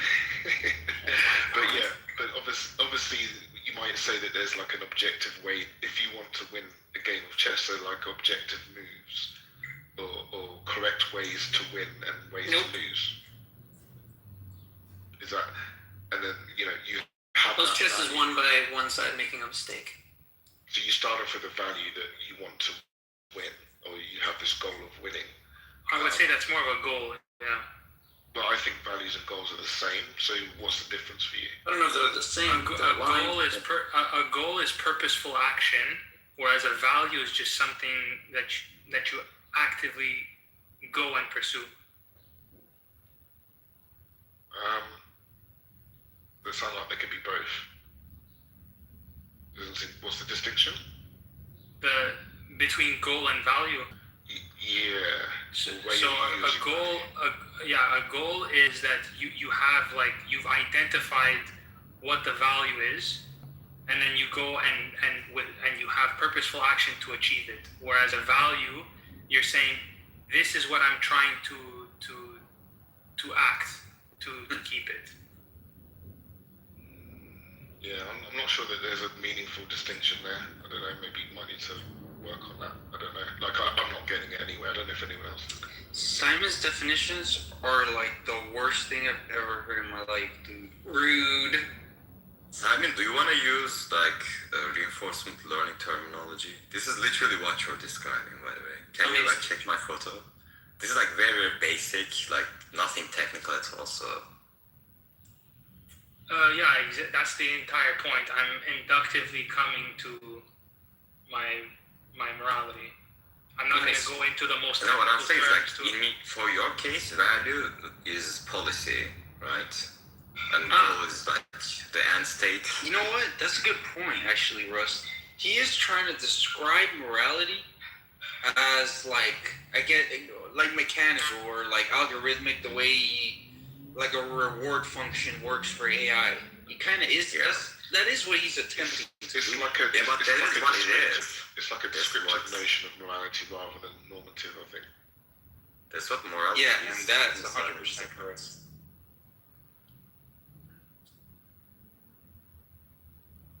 Some people do that. So it's not like an illegitimate move. You just have to have it really well fleshed out, because most people take morality as like principles for how you should act in a situation, which is normative. It's not descriptive. Like that's what most people take it to be. Well, that's what I'm saying. Well, how you I'm should saying act. how you should act, yeah. Yeah, but how based off of principles. Which principles? The principles of life. And then there's other virtues that you have to inductively come to, but basically that's it. I mean, like there's. So you're saying all of morality boils down to attempt to sustain and promote life? That's meta-ethics, yeah, for sure. I'm just asking what your principle is. You said that they all have to conform to a principle, and then you said life. They all have to. Yeah, exactly. The principle is life. The ultimate value is life, because otherwise you can't act towards anything if you're dead. So morality pertains to people who have the goal of living. If you don't want to live, then you do nothing and die. Are you saying that someone who's suicidal is like immune from our moral standards? No, I'm saying if you're suicidal, like if you're saying you're suicidal, but you still want to eat, you still want to do, like you're just contradicting the fact that you're saying that you want to kill yourself. I'm saying if you're saying that all of morality hinges on someone like seeking after life, once a person decides he doesn't want the life, then he wouldn't have to follow any of the moral principles, right? Theft, murder, rape, torture. Who cares? None of it would matter. Exactly. That's why we see a lot of people who do those types of things kill themselves at the end, because they don't care. It's just a very, very nihilistic view. So you'd say morality is tied to our desire to live. Yeah, exactly. Mm-hmm.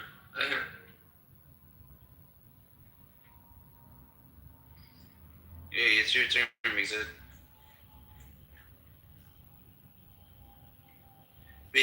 But so Simon, actually, I think Russ kind of helped you the most here. You are trying to describe your morality. Again, if it's some like objective thing, like algorithmic, objective with some like almost objective reward function.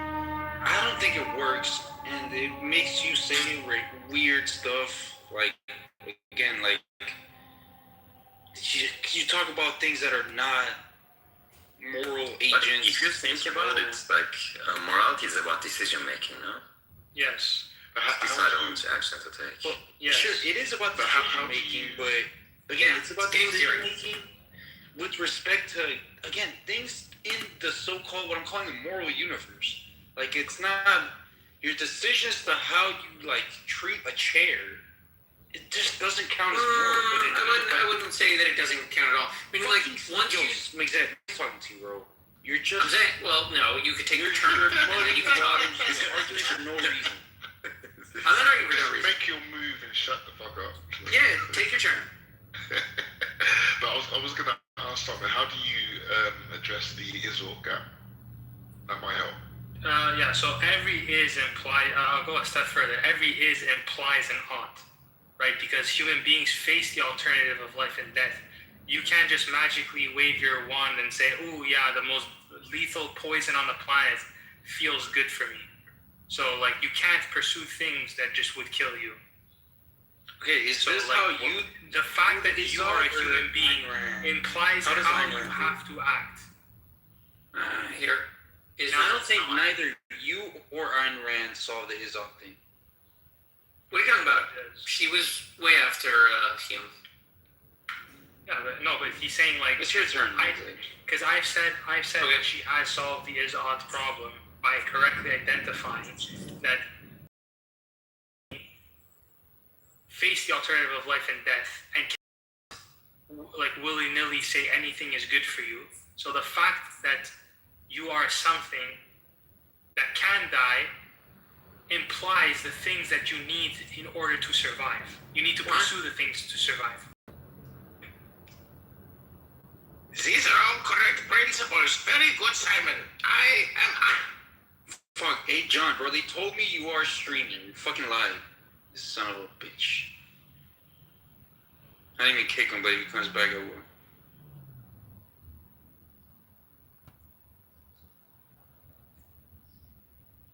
Yeah, so you're saying that descriptive facts entail an ought because we have this value of life. Is that what you're saying?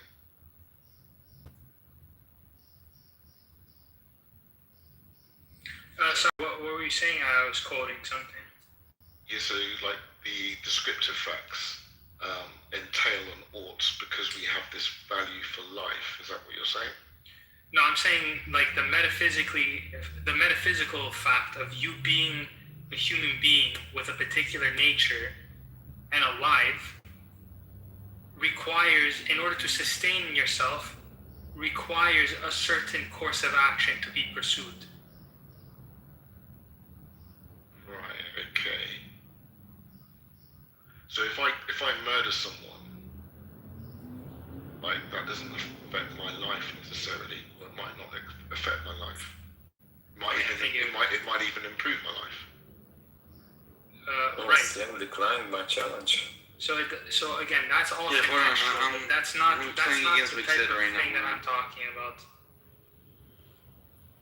I'm talking about you, like the is what you are, as like the identity of what you are. So like a human being, fleshy, all that stuff. And in order to remain this fleshy thing that you are, requires a particular course of action. Okay, which you're saying is objective. Which is objective, yeah. You don't get to just say, I feel like mamba poison in my veins feels really, really Yo, it's your good. turn, Mixed. No, it's your turn. Or like cyanide in my eyes feels really nice. You don't get this, like, you don't dictate how facts interact with you. You have to conform to facts. Yeah, but obviously the facts are descriptive, and like obviously there's this famous problem of crossing the is-ought divide. Like Well, it's I'm actually saying- two different categories. You're saying that the oughts are actually entailed in the descriptive facts. I'm saying the ought is the recognition of that fact. So I'm not saying like the way I describe poison is, those are just concepts, but like independent of whether I know or I can even describe what poison is, if I put that poison in my blood it's going to react independent of whatever I describe it as or whatever. So like the descriptions we give to things, to facts, is because these are just the sounds that we make with our mouths, but they entail describing what it is about that fact. But this is the whole analytical tradition of philosophy that I can't stand. But so given all the facts, is there a fact about what I ought to do? Yeah. Specifically on like what actions? No, that's you have to evaluate that. That's not like philosophy at that point. That's not what? Not philosophy. No. Yeah, philosophy doesn't say no. Philosophy doesn't say go through door X or go through door Y. Well, I think it does. You're saying philosophy doesn't encourage us to engage in one form of behavior or another? No, I'm saying that like the concrete like actions to take. That's not. Why not? Like, philosophy gives you the tools on how to evaluate it. If it's not philosophy, what is it? It would be more science. Science, which thing I should do? Yeah, like if the moment you ask like how, like thinking about how or should, that you're in the realm of science at that. No. Like so you're saying science are scientific claims. Yeah, but how you act is dependent on whether you should or not. But if you think that morality is what you ought to do, and you think that morality is objective, then presumably what you ought to do should be the objective thing, or the fact about what you should do in a situation. If you're saying that morality is what you should do, and that morality is objective, right? Yeah, morality is just saying, given a particular context, is it good or bad for you? You have to decide based off of the given facts derived from science. You have to say, okay, you know what? I'm gonna take the carnivore diet instead of the vegan diet, right? So, but the instance is the evaluation is the same in both instances. Even if you're a vegan and I'm a carnivore, your evaluation is going to be the same as mine.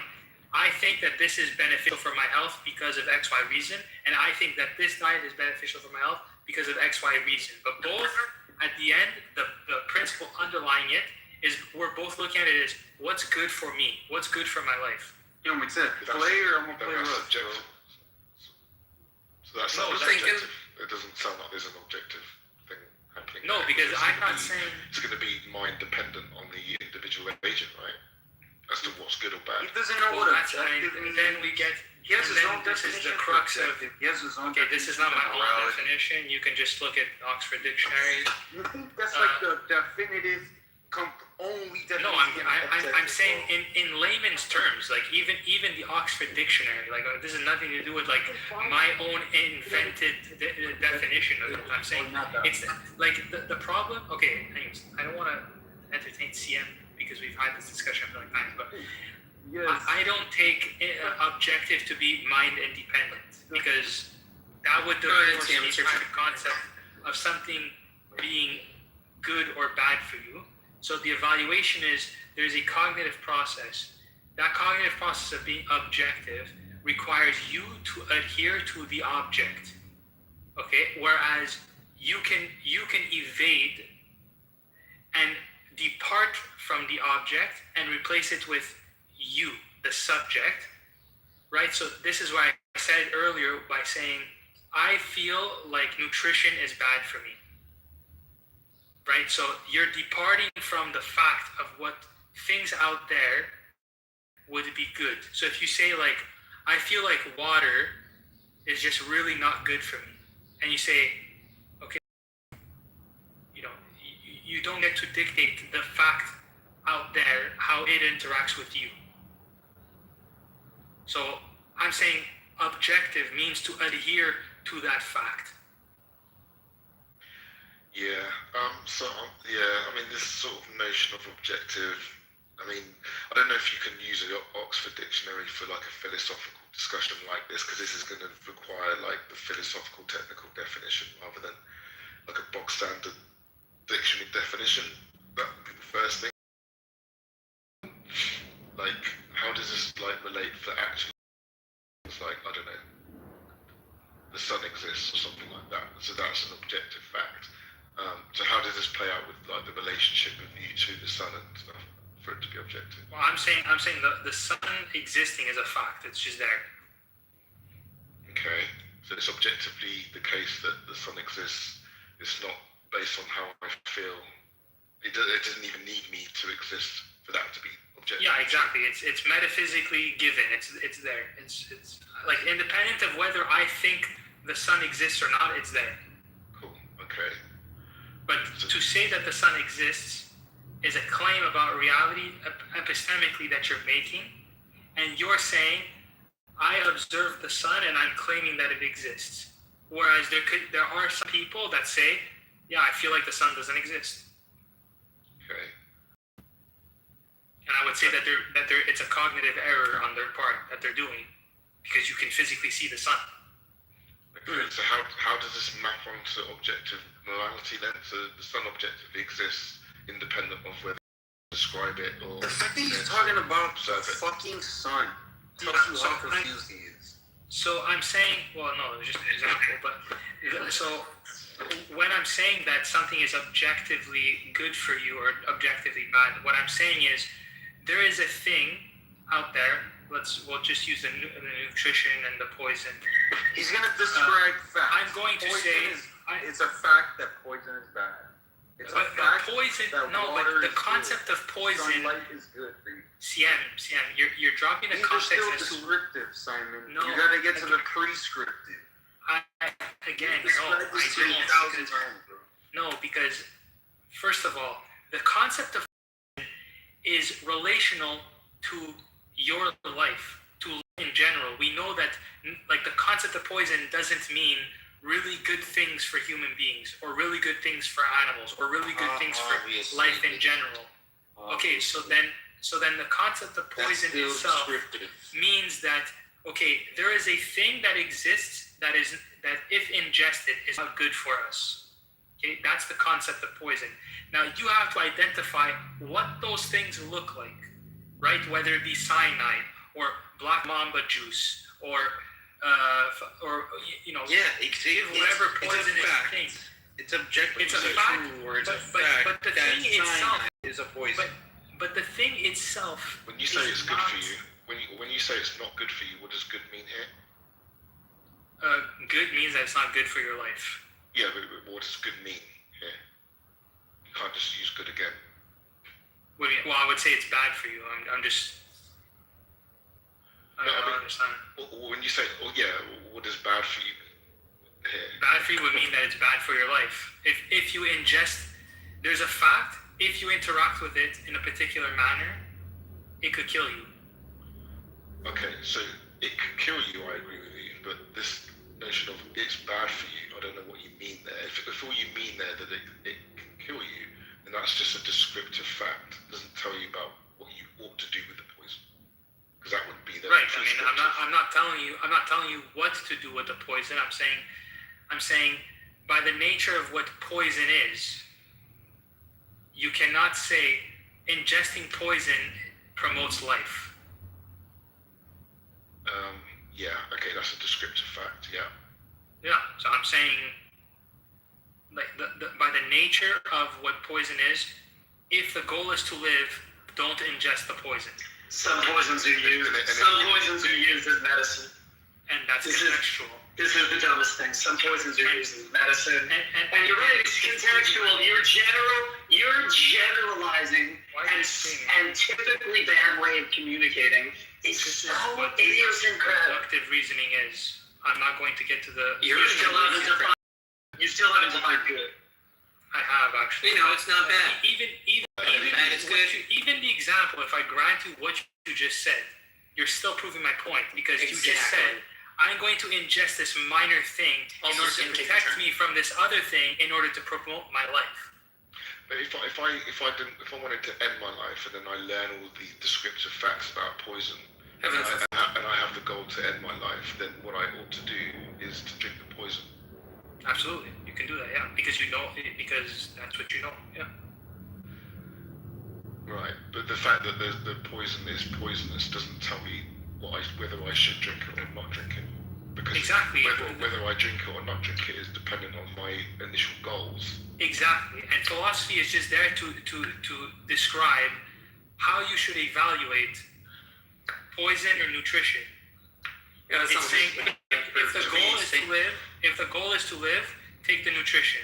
If the goal is to die, you take the poison. But then that's a hypothetical imperative then. How so? If I want to live, then I ought to do this. If I want to die, I ought to do this. If I want to win a game of chess, I ought to make this move. If I want to lose the game of chess, I ought to make that move. Right, but in your life, you have to make the goal might not be to win. It's all conditional on the if statement. Like, if I want to, then it is the case. But yes, exactly. But as a living creature, you naturally want things. But if I want is subjective. It's not objective. It's not subjective if it's already given that you're living. So the thing that you might want, like for example, it's not objective for me to be in like the film industry, or it's not objective that you're a finance guy, or CM is a PhD. I don't know if you're a finance guy, by the way. I'm just throwing out random things. I mean, it's objectively true or false.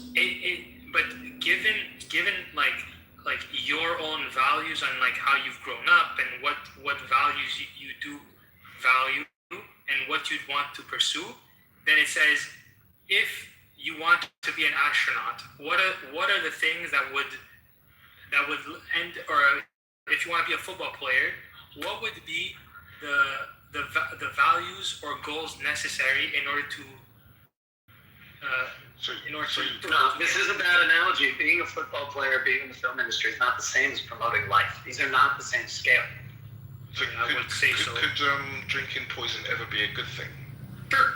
Yes. So yeah, I mean, in the context of ingesting poison in order to what's it called, to end your life. No, not end your life. Like there's a guy I've seen on YouTube. He ingests himself with very, very small doses of black mamba venom in order for him to be immune. So it's contextual on what you want, right? If you want to end your life, what you're saying is it's good to poison.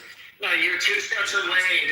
The desire to end your life is already the immoral thing, not the taking of poison.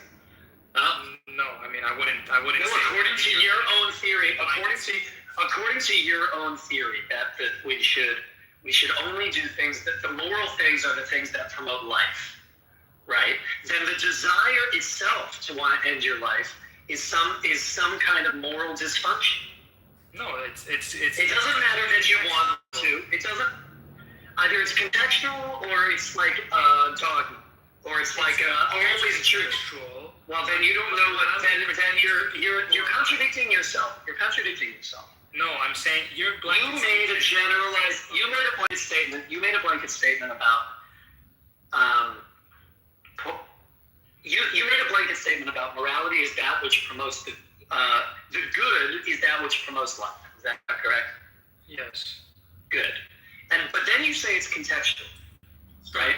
So the contextual is if it promotes life, right? In the context of my goal is to not promote life, then it's that goal itself that is moral. Yeah, but I'm saying you're talking about if a person wants to end his life, morality no longer pertains to him anymore. That's not what I said. Yes, you did. Oh, you said I didn't. No, I didn't. Come up here. What I said was he's making an immoral decision. Not that morality doesn't apply to him. Do you see the difference? Hey, Playmaker. Hey, Crimsonite. Come up. Yeah, it's your turn, dude. So if I wanted to end my life, and the best way to do that is to drink the poison, would that be a good thing or a bad thing? It's amoral. It's not. If the decision is you want to kill yourself, how you do it is completely irrelevant. I'm reminded of the How can it be amoral? Socrates. I drank what? Wait. How can it be amoral?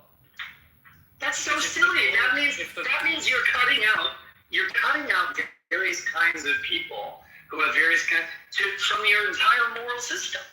You're just saying it doesn't apply to them. Mm-hmm. I'm saying the concept of morality protects the people who want to live. It's a guide on. Oh, good. So you agree with me. Good. So you agree with me in some sense that the guy who doesn't want to live has made an immoral decision. What? No. No, he's free of morality. You must understand. He can do whatever he wants now. So then it doesn't matter. So then it doesn't matter. Has no meaning to him as he has separated himself.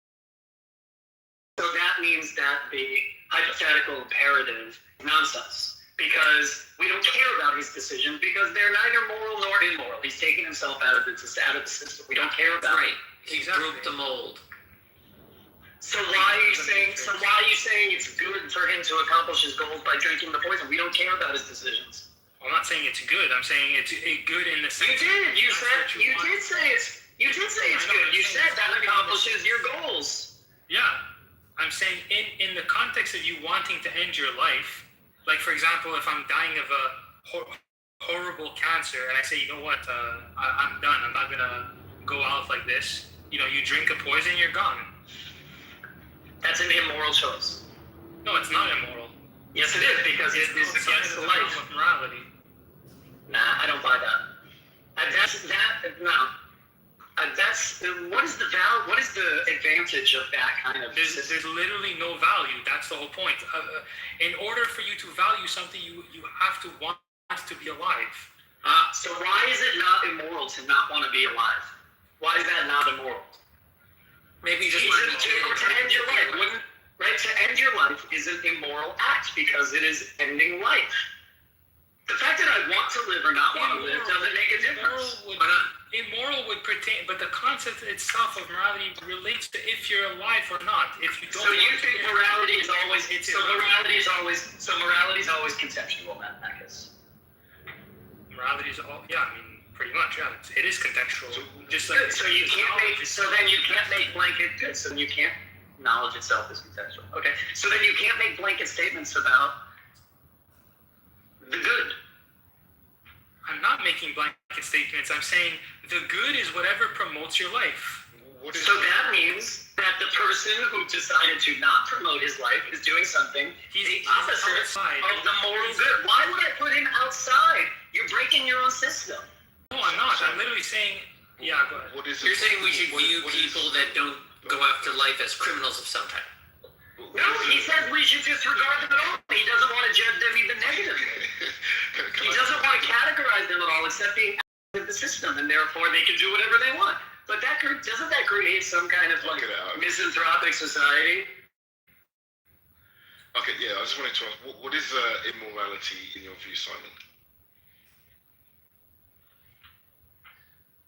Acting against life. So in the context of pursuing life.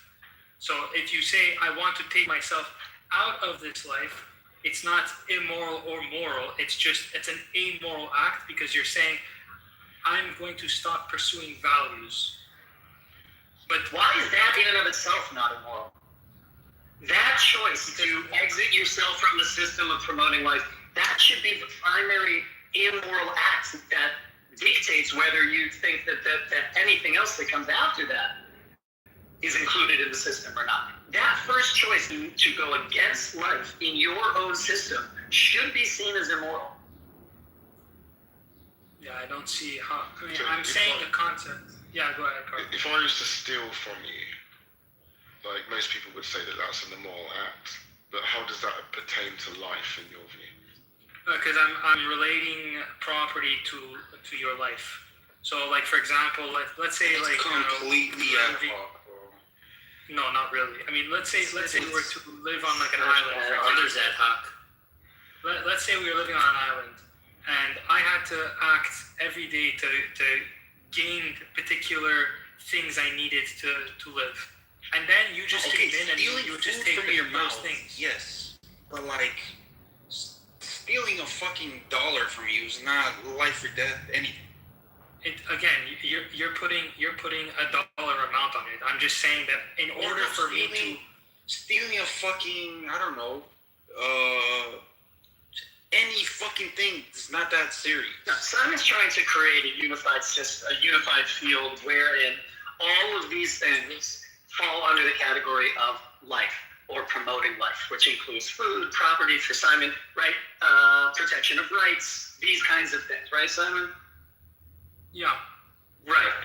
The problem that you're doing, though, is that you're cutting out people from actually accessing your moral system by simply saying they're amoral, right? Because I don't understand. Here's what I don't understand. Why is moral decision making only at the realm of people who are trying to promote life? Certainly those people who are trying to be anti-life get to play in the moral sandbox. Because at least we have to respond to them in some kind of way that protects our life. So and those would be moral decisions. I agree with you. I would say, yeah, it would be immoral then if you were to just kill yourself. Alhamdulillah. Inshallah. You're not using that word correctly. Inshallah. Yeah, that's not the correct usage. It will be correct, but I would say still it would be maybe moral or amoral if in a scenario where you are dying of cancer and you'd want to off yourself. I would still say that would be that'd be moral. You're going off on your own conditions. So I think you need to adjust. I think you need to adjust a little bit. That moral is that which promotes life. I think life is a tricky word there. It's a little amorphous. You haven't really defined it. I think you might want to consider doing so, because if you think the guy that takes the chance, takes the opportunity to just get out because he's suffering from cancer, and that's a moral act, then that's not an act that promotes life.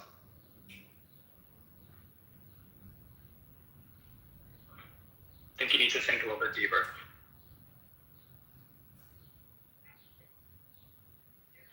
I guess Simon's whole moral system makes sense to him because he has all these weird ass. Isn't that true of everyone's moral system?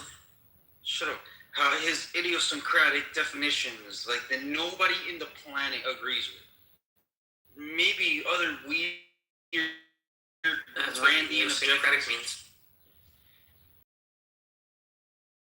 It's not just take your turn. God, not wrong. Fuck. The ultimate choice. Lighten up, CM. Lighten up, man.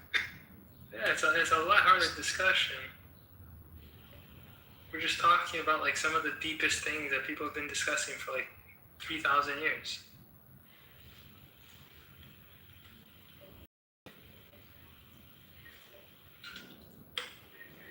Yeah, I do think your model needs a little bit of work.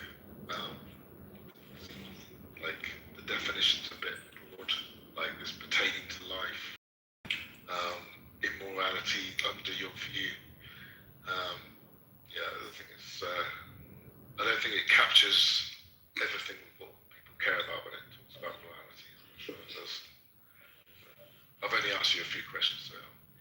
Yeah, I don't even think it captures what Simon thinks about actually contained within morality, the full spectrum of what moral behavior looks like. It's very limited, actually. I mean, CM, if you want me to take your bishop, I'll take your bishop. I gotta go and finish these potatoes. Do it. Take the bishop. Take the bishop. Do it. I took it. I don't know what. You just gave it to me for free. It's fine. I'll take it. So This fucking bastard. Is Simon tending to his potatoes a moral act? Hold on. Before Simon leaves, Simon, I thought you were this carnivore. You didn't eat potatoes, bro. No vegetables, no. Weren't you? Just because he's a carnivore, he can't take the life of tubers. No, I'm saying this guy saying he doesn't even eat vegetables and shit. Potatoes a type of I don't know if you want to call it a vegetable. Gotta call it something. I'm just saying vegetables, potatoes. He's saying he only eats meat. I would not call a potato a fruit. I feel like that would be wrong. Potato's not a fruit. Yeah, that's why I wouldn't call it a fruit. I think it does have seeds in it, though, right? Exactly. Yeah, fruits have to have seeds. Yeah. No, but I'm saying potatoes have seeds. Potatoes? Yeah, aren't those Not the the eyes, potatoes, right? If you like throw a potato in the ground, it'll start to grow because of the There's seeds. the little seeds when you cut them in half. So you might want to call it a fruit. of them. That feels wrong. That feels criminal. It does. It does. I don't like that. Yeah. I'm just saying, like, you can't. It's a crime against fruits. Is it a crime against the potatoes? Who's the injured party here? I don't know. Or is it us? It's us. You know what's a serious fruit? Mango. Mango does not fuck around about being fruit. Mango is a serious fruit and it takes its job seriously. I really respect mango. That's fair. It's those weird nonconformist fruit slash vegetable slash berries, whatever the hell they want to call themselves. Exactly. Those are the weird ones. Yeah. Tomato should be a fruit. By like all Cucumber. standards, it really should just be a very simple, obvious fruit, not a fruit. Right. Yeah, so Simon, I don't know if you're listening, but yeah, I think your view, like I said, now you're about to tend to these potatoes. That's gonna enhance your life, but I don't think like peeling potatoes is like a moral act that you're doing, even though it's pertaining to your life. I feel the skinned potato might disagree with you. I feel like the Irish might disagree. That's right. You fucking Brits, you just starve them with the potatoes. Oh, there's no morality in taking all of the potatoes. Everyone, this is my girlfriend, fiance, Ruby. Say hi. Hi everyone. Great to meet you all. Hey. Hello. God damn it, makes sense. Hey, Revy, you seem more black today. Yeah, it was a long weekend out. Yeah, we went on our honeymoon, so we're hot. Yeah. We both got really Tan.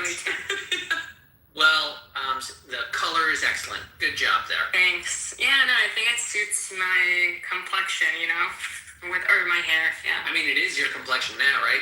Yeah, exactly. I mean, my hair. Yeah. That caramel undertone.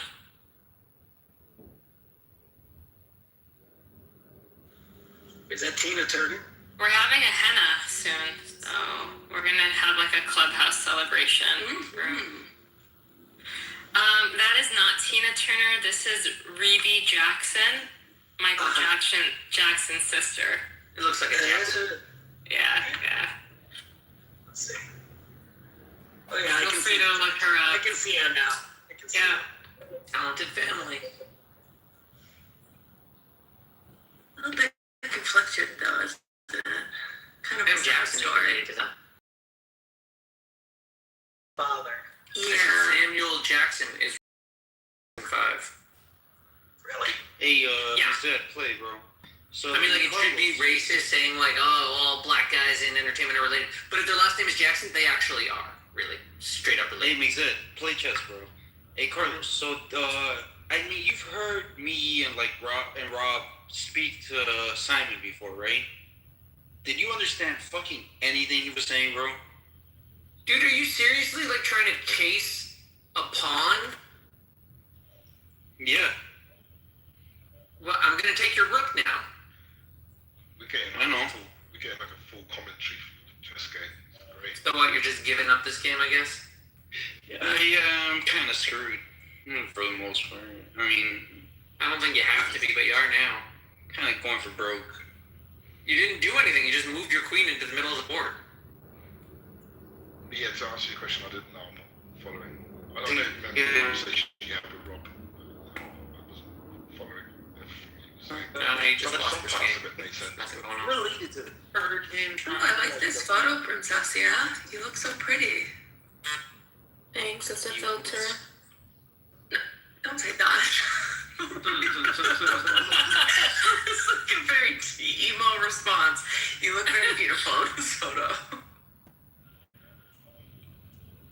Hello, Princessia. How are you? Hey, have you ever heard him describe like what he thinks objective means? Yeah. Carlos. Sorry, who? what Simon thinks objective means. Well, yeah, I mean, I've been listening to him for the last 40 minutes or so. Okay, well, and yeah, not just today. It's just so. First of all, he doesn't talk about like what is objective. He talks about quote unquote being objective, like the action of being objective. He doesn't really. It's like he doesn't know that something could just be objective. Like what is? He always talks about. Oh no, it's like it's. If,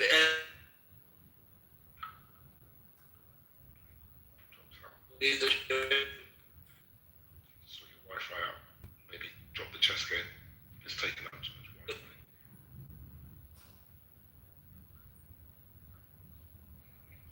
But no, I've not heard him talk about it before. Not that I remember anyway.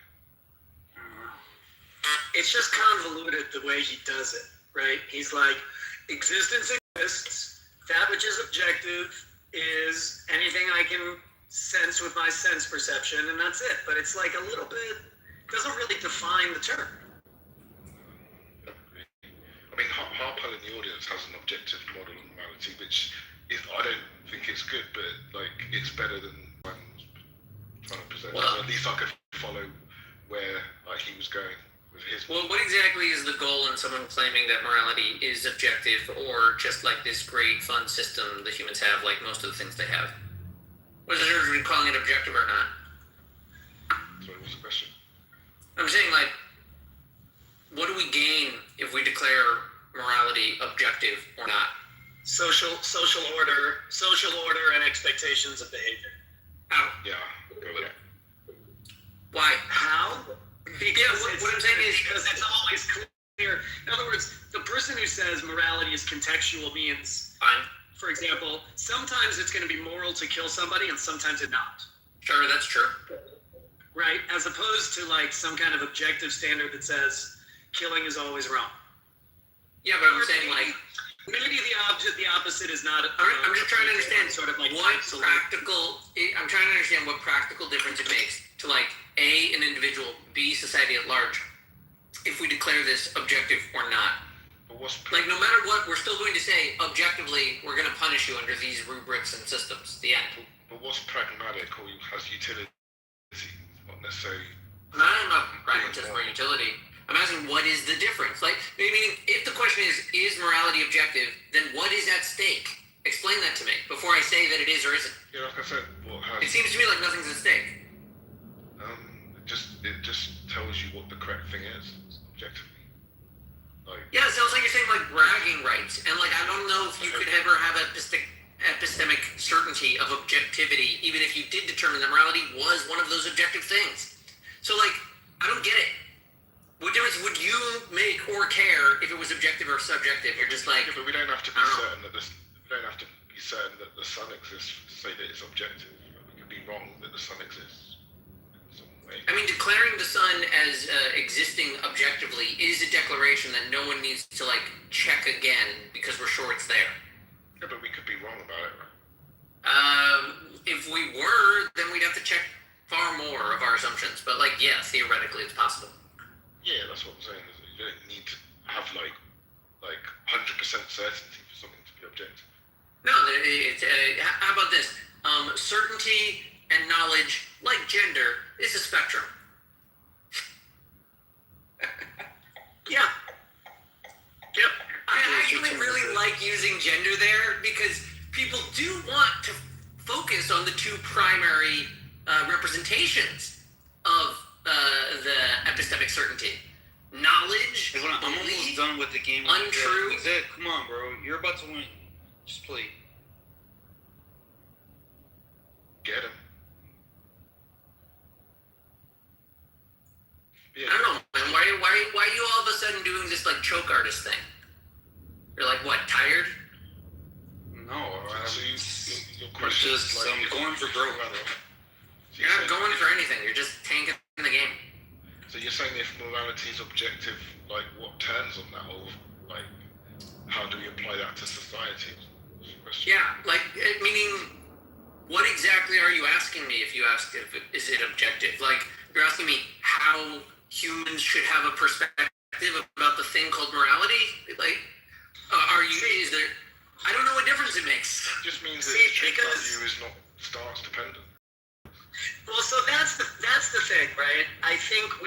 mistake. We say objective is not stance dependent. Objective is actually we select and decide what is objective based on certain facts, based on certain preponderance of facts, but it's not the case that it is stance independent.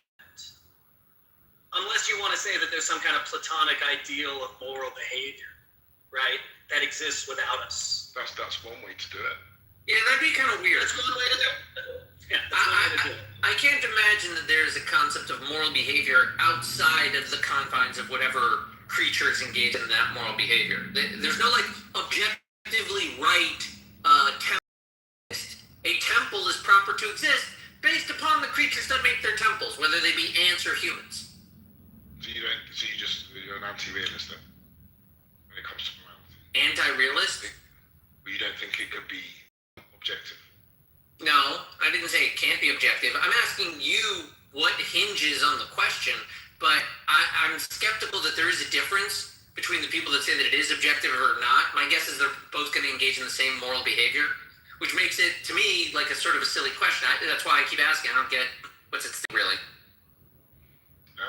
Well, I mean, morality is just about principles of good and bad behavior. What constitutes good and bad behavior? Like, that's what morality is. Morality is objective. Right. So what is objectivity? Yeah. Well, but isn't morality not about good behavior, but right behavior?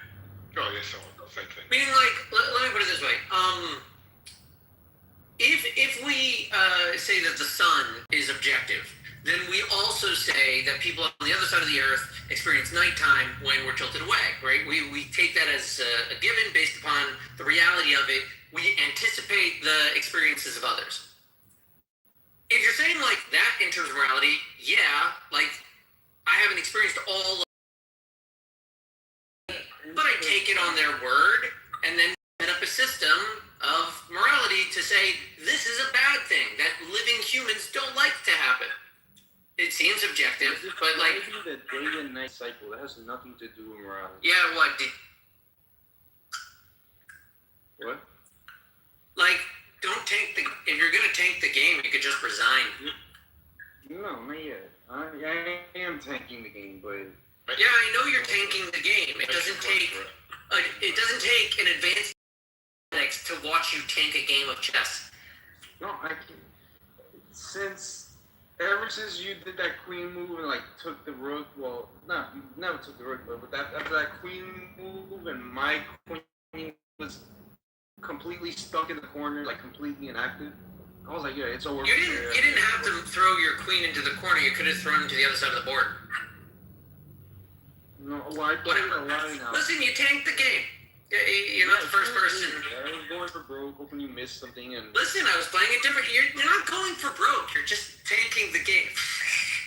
Yeah, what's funny is like literally the same time you're tanking, and another guy is also tanking his game. He all got frustrated and just started throwing his queen at my pawns. I don't think anyone's interested in I'm just saying, like, if you want to give up the game, give up the game. I gave up a few games to you. Caleb, what was you saying before about like objectivity, like we create it or we make it or something, right? Yeah, there is no such thing. There is no such thing that stands. For me, there's no such thing as stance independent. Everything that we think exists is articulated by a stance, by a person. There's no such thing in the human mind as something that we could conceive of existing without our mind. So therefore, I don't think stance independent is like a good way to say it. I mean, We decide what's objective. And then we just hold it as the standard until we decide that something else is objective. well, no. Aren't we? Meaning we are saying that the sun has like some kind of an objective existence more than Apollo carrying the chariot of the. Yeah, I think what he's saying is that we come up with the Say categories of. you just You're in the Matrix, yeah. You're in the Matrix. but that's you just said. We still can't hear you, yeah. Don't know if you can hear. No, But yeah, I think what Caleb's saying is that we come up with the categories in the first place, and then we then say that the sun is objective. But he's saying that without us even having a perspective, we couldn't even react, essentially. Meaning you're saying like the sun doesn't exist until there's creatures to be warmed by it? It might exist, but it's not functional until we actually articulate it in our mind. It doesn't mean anything. Okay, well, let me put it this way. Would you say that the sun has like objective existence when the planets acknowledge it and get trapped in its gravity well? How would I know without a human mind? I'm saying the planets know, because they've been following that path since long before the humans were here to observe it, right? We can see that. Planets know things? I'm just saying that they acknowledge the existence of the sun. They respond to the existence of the Respond sun? directly to its existence and follow its gravity well. That's fine, but we don't know how to. Okay, but that's actually beside the point. Right. I'm trying to say the sun exists. The fact that you can say, the fact that you can say something like that, except To me, that is. See, you're in the Matrix and you're chopping. You good? Anyway, except I think like the fact that you're able to say the planets respond to the sun is already inside what I'm saying, which is we've already decided there's a thing called the sun, and that we've already decided it behaves this way with regularity, so we call that objective. But that's not independent of me. That's not independent of a human mind. All of those statements, all those statements. No, those are all statements. I agree. Lord. Yeah. Your definition of objective is just as retarded as science. Yikes. What? You're trying to say objective is dependent on mind, which is the Yeah, it absolutely. Yeah, is. are you supposed to have an idea that isn't dependent on You a mind? cannot remove God from the equation. Are you fool? I think what he's saying. Okay. I think what Good answer. I think what Caleb's saying is that like. Are you insane? Like- How can you possibly remove the Godfather from the equation? Do something. I don't know. The Vikings did it. But yeah, What? I think. I said the why do you have Vikings to- did Why it. do you have to? God remains an undeniable fact. Why do you do this, man?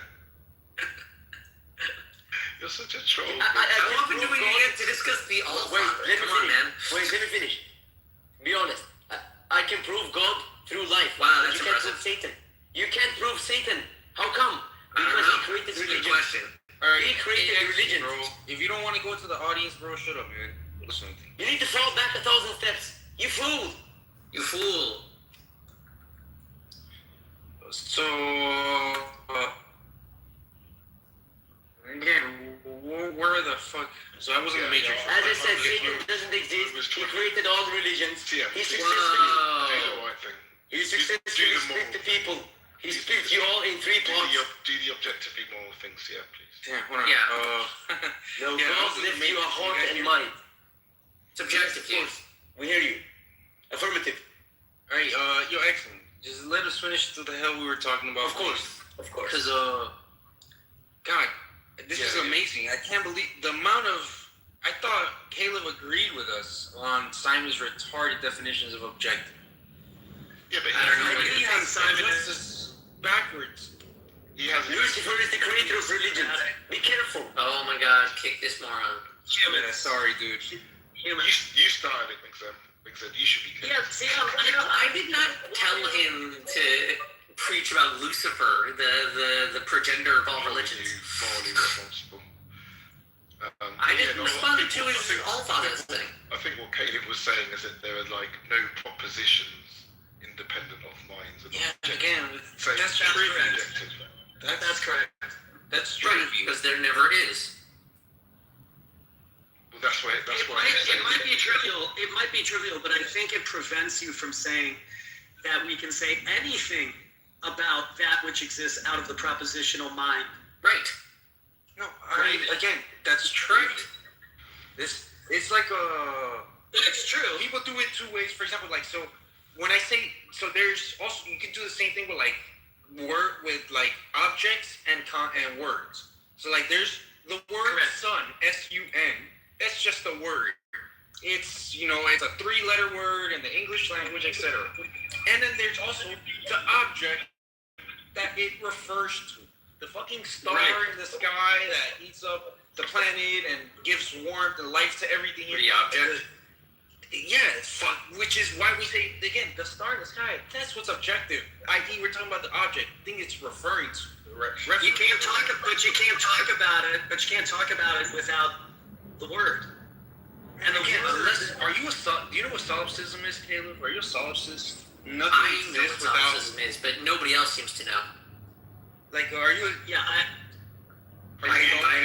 don't know what that is. I don't know what that is. Yeah, the only thing I can't deny is my own existence. I can't deny my existence. Neither can you. I bet you could if you tried hard enough. You gotta put your back into it. I'm not that creative, but okay. But it's a CM. There is a medical disorder where people believe themselves to be dead. Yes, CM. Really? Like. Yeah, really. Yeah, so CM, remember before I used like the map and the territory analogy? Like, I think that's what might be going on here. So, like, obviously, we are like the map. Sure. And there's a territory that. Okay, so Caleb is trying to say there's no territory without a map. What I'm saying, you can't describe the territory. There is no description of the territory without a human mind. Right? You cannot discuss the territory without the aid of a map. Hold on, that's right. The point is, the territory exists before the map. That's right, but you can never see the territory with anything but a map. That's right. That's fucking nonsense. The territory doesn't exist to you. You don't have God vision. That's right. You have a fucking map. I don't listen, God Sam, it's equally trivial. It's equally trivial that those things exist without me. As trivial as what I'm saying. Okay, that's human mind. That's what is objective. True. They're both true, right? Well, it's only the map that can be true. It's only the map that can be. No, but again, one is not trivial. That the world exists out of your mind. That's not trivial. But it has no implications, and it has no moral or any other kind of implications until a human mind. It doesn't really enter into until a human mind observes it. Right. Again, no, dude, hold on. You don't have to talk after every fucking word you say. That's true, I know. But you can also take your turn. Caleb, right? Like, you're doing this whole, like, you know, if a tree falls in a forest and nobody's there to hear it, does it make a sound? Like, yeah. What I'm saying is that makes no difference. What I'm saying is the answer to that question is just going to be more noise the humans say to each other. Yeah, it doesn't matter what the answer to that question is, whether it actually makes a sound. See, it doesn't matter the answer to that question in any kind of, like, again, hard to use this word, quote unquote objective sense. Yes it does. Then you don't live in the same reality guys. What does it matter? Because again, I'm not gonna say. What do you mean? To me, there is an answer to this question. Does it make a sense? Why does the answer matter? If you define sound, it's not whether it matters. It's just the fact of the matter. Not does it matter to anybody. Like if you define a sound as like. Would you say? So look, I would not say that there's a sound created by the tree falling with no receptor for the vibrations made in the wind that facilitate a sound when it hits a particular organ. There is no sound. You're a complete subjectivist, solipsist. Like, this is ridiculous levels. No, see, if you define a sound as fucking waves or whatever hitting your eardrum, it'll like tickling your eardrum. Sure, you can define that as. That's not what I'm talking about. To me, nobody's there to hear it. It still creates pressure waves, like propagating through the air. That's not the same. Nobody's there to hear it. That's fine. That's fine, but that's not. Do you deny objective reality? Whoa! Listen, dude. Listen. Do you? No. Listen. You deny objective reality. Slow Slow down. down, Caleb. You always do this shit. Down. And you. Slow down. I'm not going to be pressured by you. Everybody. You're not going to ask questions. accept objective reality? I'm not going to be pressured like this by you. I'm not gonna be pressured by your fucking ridiculous shit either. Do you accept objective reality? You clearly won't be pressured to take your turn in chess. I know. Just relax yourself. No, because again, you're trying to spin. You're trying to play games. Word games. Yeah. Stop interrupting me. It's chess. It's a board game. It's not a word game. Stop it. Just shut up, bro. Stop interrupting. I'll explain my position. Talk to somebody else. I don't want to talk. You're trying to play board games. Yeah, let me try. See. He's crashing out, but he's crashing out slow and steady. He's landing. Go ahead, Caleb. I'll try. All I'm saying is that these kinds of things sound whatever. In that example, right? It's the interaction, right? What we call sound is the interaction between the sense organ and the pressure and the waves that are made. Yes, that's correct. But more than that, it has to be experienced by the conscious mind for us to discuss it. Otherwise, it's not. Otherwise, we wouldn't call it a sound. We call it pressure in the air This and is waves. a subjectivist, solipsist, like nonsense. I'm talking about objective reality, Guys and can't like help physics, themselves, bro. Can't help themselves. A fucking pressure wave propagating through air is what I call sound. How do you know it's? What does it sound like without an ear? It doesn't matter what it sounds like. Whoa. Nobody even has to hear it. Nobody has to hear it. Whoa. If somebody was there, they would hear something. How do you know? Nobody has to hear it. It cannot be. What would it sound like to them? It cannot be described as a sound because it's not being experienced by a mind. Again, if you define it, a sound is only something if it's heard by a mind, they're experienced by a mind. Which is, again, completely subjective. Sam, that's the word we use to describe the interaction. Well, then, between use a different word. That's a subjective sound, not the pressure wave. No, Sam. You're just denying physics, you're denying objective reality. No, sir, I'm not. We have a difference of opinion, okay? Stop interrupting. Can you steal my position? My position? I think I could still mount in position, but these guys can't help themselves. Go ahead, Sam. Can you steal my position? You're in the matrix. No one can hear you. It must mean you're not making any sounds. All right, hello. Can you steal my position? Yeah, you're saying if it doesn't tickle your eardrum, then it's not a sound. Because this is how you're defining it. That's not exactly what I'm saying. Even somebody doesn't experience the sound. You're completely All right, okay. I need you to be quiet and ask me a question. Do you believe in objective reality? Yes or no? I believe that things exist outside.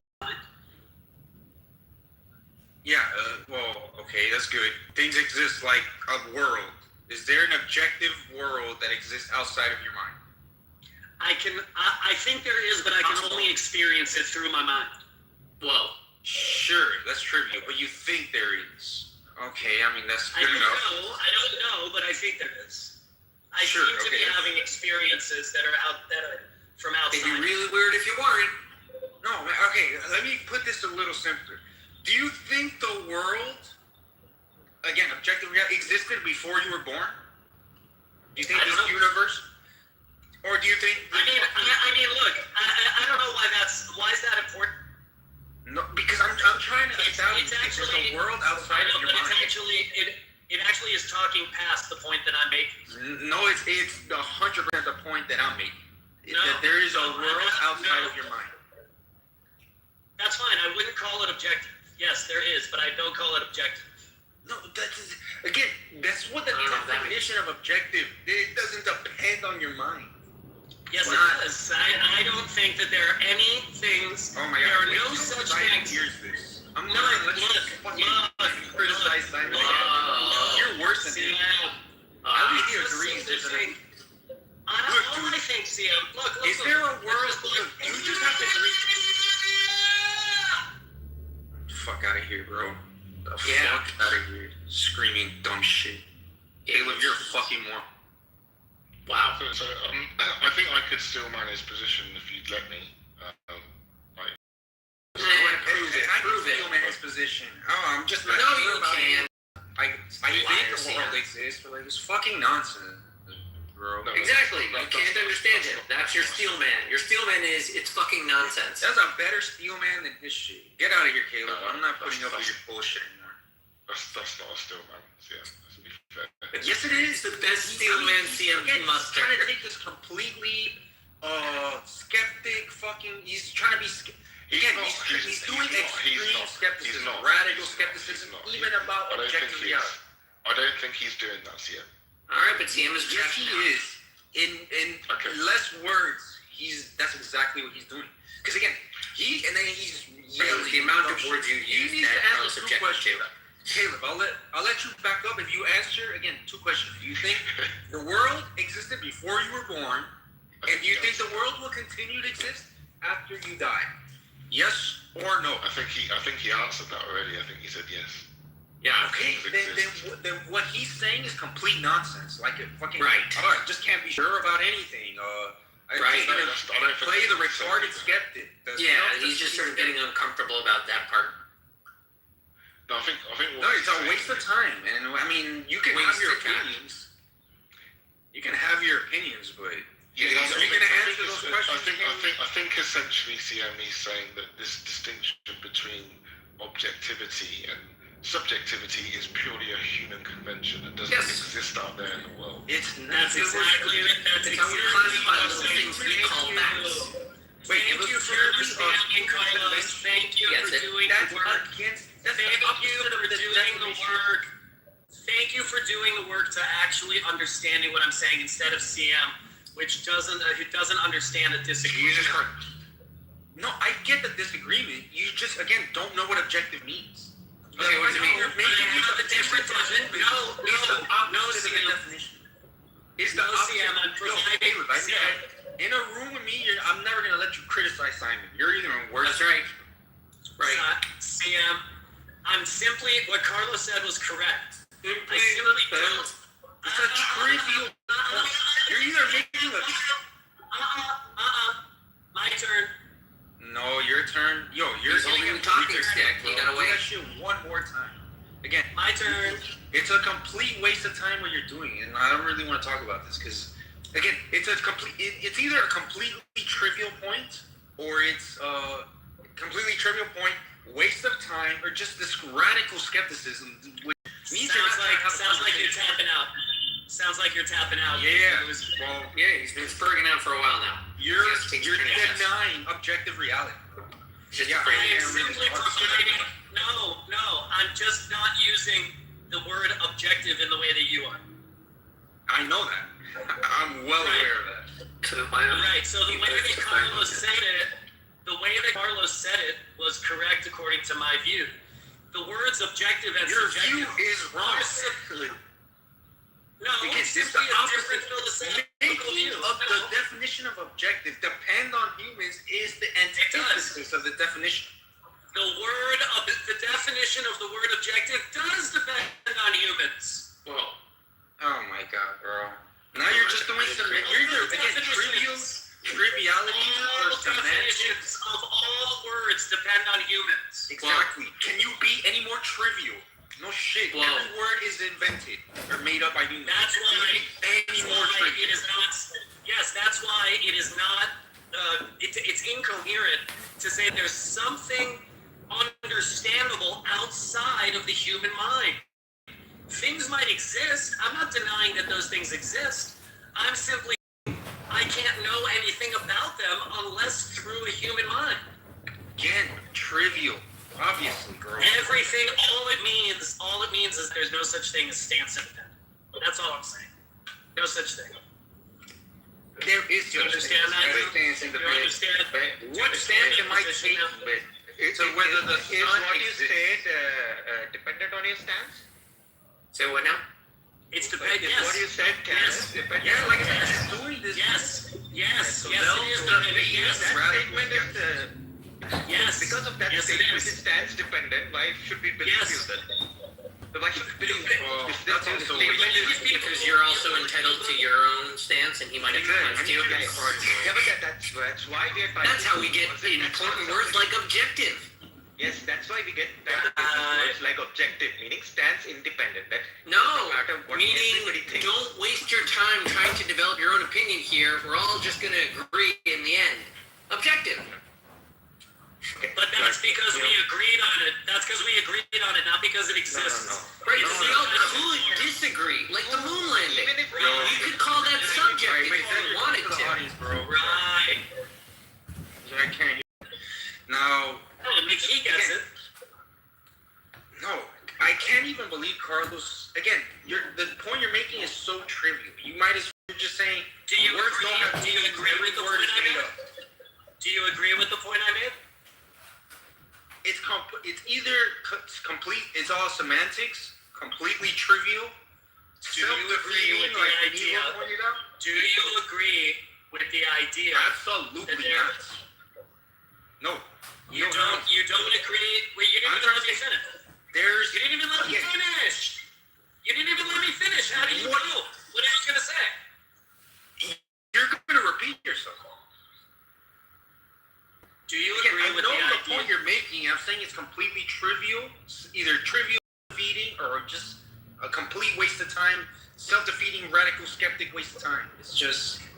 When I describe what's out there, right? Which we agree that there's things out there. Is that stance dependent or not? When I describe it. I don't think in the way. Depends what? I don't think in the way that we use stance. I don't think it would be stance dependent because stances are just based on your feelings, based on your. Okay, so it's opinion. sense dependent. It's dependent on my senses, right? Yeah, you can say that. Yeah. Okay, how reliable are our senses to the point where we can say something is objective? Well, it's just a category, isn't it? It's just Yes, it's exactly, about that's right. what the truth maker is, whether it's the senses That's that right. make it true. Or That's right. And through the regularity of our senses and the consistency of what people have observed about the things out there and the particular words that they use, you decide what's objective. We simply say, in virtue of those things, we're going to call this thing objective. We've agreed upon it. For reasons. Not for arbitrary, right? For reasons. That is not how it. So what we are trying to do is we are trying to say it like possible that something say exists, like the sun exists, or the sun exists, or let's make a statement, does the sun exist? Yes or no? Okay. There is a answer to this question, and that answer is stands independent, meaning that it does not matter what you and I think. How would I know? Society might think. Wait. How would I know? How would I know? Yeah, you wouldn't know, but you wouldn't know this. Like, but even if this entire humanity thought that the sun exists, it could still be that the sun doesn't exist. Okay. Sure. Correct. That's right. So that's right. Same thing goes for God. Right. Yeah. Exactly. So I think objective is a popularity. Is that now the next method is to know. Now it's the Look at what Shan wrote. Hold on, Nilo. Look at what Shan wrote. He thinks intersubjective agreement means subjectivity. 100%. What a meaningful sentence that is. Not only. I think that's part of it, but not only. Again, subjectivity. It would not affect whether there's a star in our fucking solar system. What words we use, or like, we can all deny that the sun exists. Doesn't. Again, agreement or popularity. So the next step is objectivity is not democratic. Exist. Okay. He's trying to make do things exist objectively, or do things or are there statements, propositions which are true or false objectively? Now this is, let's assume that there is, and then we try to figure out how can we, what can we do, what kind of methodologies can we come up with that might actually we can say that okay, this is like stands independent. He doesn't the think very he's exercise, independent because Milo, for me at least, in my conception, the very act of you trying to do that implies that we cannot know anything outside of our sense. We can't know anything. And so we're just deciding, right? In other words, there's a calculation done in our minds, babe, between what our senses experience and then what we call it. That's fine. That's fine. Can we know with certainty that we don't know things? That's why again, radical skepticism is dumb and self-defeating. And I'm a skeptic, but extreme skepticism is retarded. Carlos, seriously, are you like in the shower? I'm not expressing skepticism. I'm not expressing skepticism. Dude, again, yes, you are. You're saying, well, we can't know anything. Or can we trust our senses? You said it earlier. How reliable are our senses? Reliable. But then I said something else, okay, which you probably like tuned out, okay? Because you're not making. You think you're making a smart point. You're not. You think you sound smart right now, Caitlin? Like, it's to say again. The definition of objective is the opposite of the definition of objective. Is what we decided is. We decide what objective is. Again, do you think like you're making a smart point? We decide what every word means. Like that's exactly it's a trivial point. Right. It's a trivial point. That's why. Here's where we started this conversation. Doesn't mean what the things are referring. We're not talking about anything, bro. Sam, where we started this conversation was objective means stance. Objective means stance independent, and subjective means stance dependent. I'm rejecting that breakdown. I'm articulating something else. Okay, it's a different way to think about it. You can disagree. You're an idealist. Let me finish, please. Let me finish, please. You can disagree with it, but I actually think you're But I don't think you're in a place to disagree with it because I think you're not understanding. Oh, I understand it. I just reject it. So steel man it. Dude, you're not saying anything beyond we decide the definitions of words. Yeah, we decide. Steel man, what I'm saying. I'm fucking doing it for like the third time, and actually, I'm not even gonna do it. I already did it. You're doing this completely subjective, idealist. Fucking yes, I'm an idealist. Yes. Yeah, exactly. I completely reject it. Which is that's fine. You can reject it, but that's a coherent idea of the world. Sure. You don't have to accept it, but it's not incoherent. But I'll just again. But which is why this conversation is probably over. At least this one with you, because beyond what we've talked about. Chess. This is a waste. Lose to McZad again at chess. Go throw your game at chess. I can tell you're not even good at chess. You can't even do this. You can't even navigate this conversation. I'll destroy you, bro. What are you talking about? I'm not that good at chess. I'm not saying I'm good at chess. I'm saying you're a bad debater.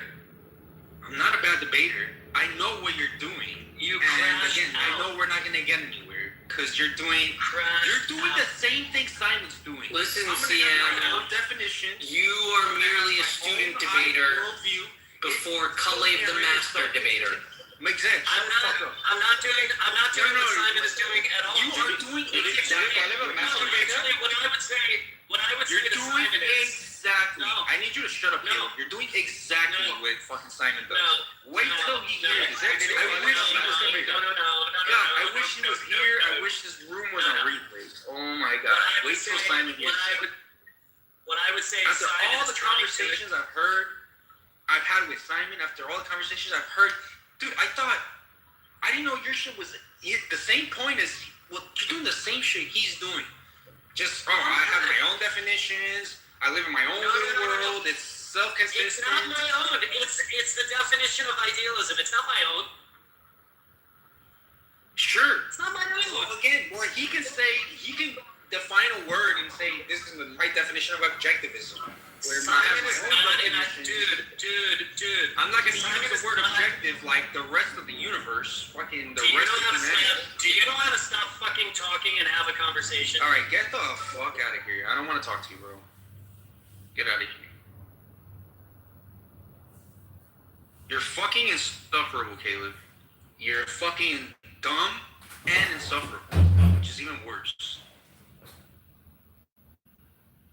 And just fine. I don't care if I ever talk to you again. Now I know you're a waste of time. At least Simon can agree to some shit. You don't want to agree to anything. You want to just say la la, put your fingers in your ears and say la la. I have my own definition, my own shit. At least this man can agree to stuff. Like we have to agree on some basic common stuff. Oh my god, Monica. Not right now. Well, actually, whatever.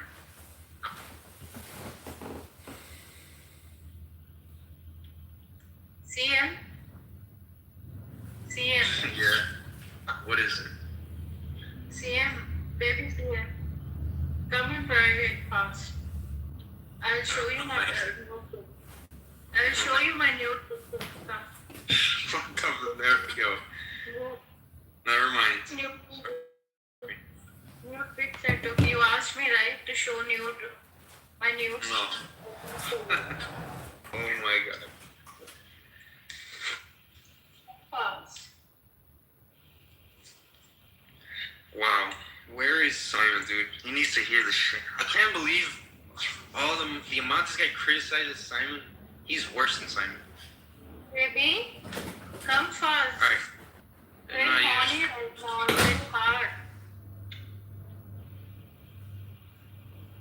Alright, Caleb, we can try it one more time, but again, we need to agree to some things. You can't just have your own definitions of everything and say, oh, well, it's self-consistent. Yeah, I'm an idealist, and it's self-consistent. We need to, like, agree on basic things. Can you do that? If not, then again, I don't care, bro. I've never heard you say a single interesting thing, so I don't care if I ever talk to you again, bro.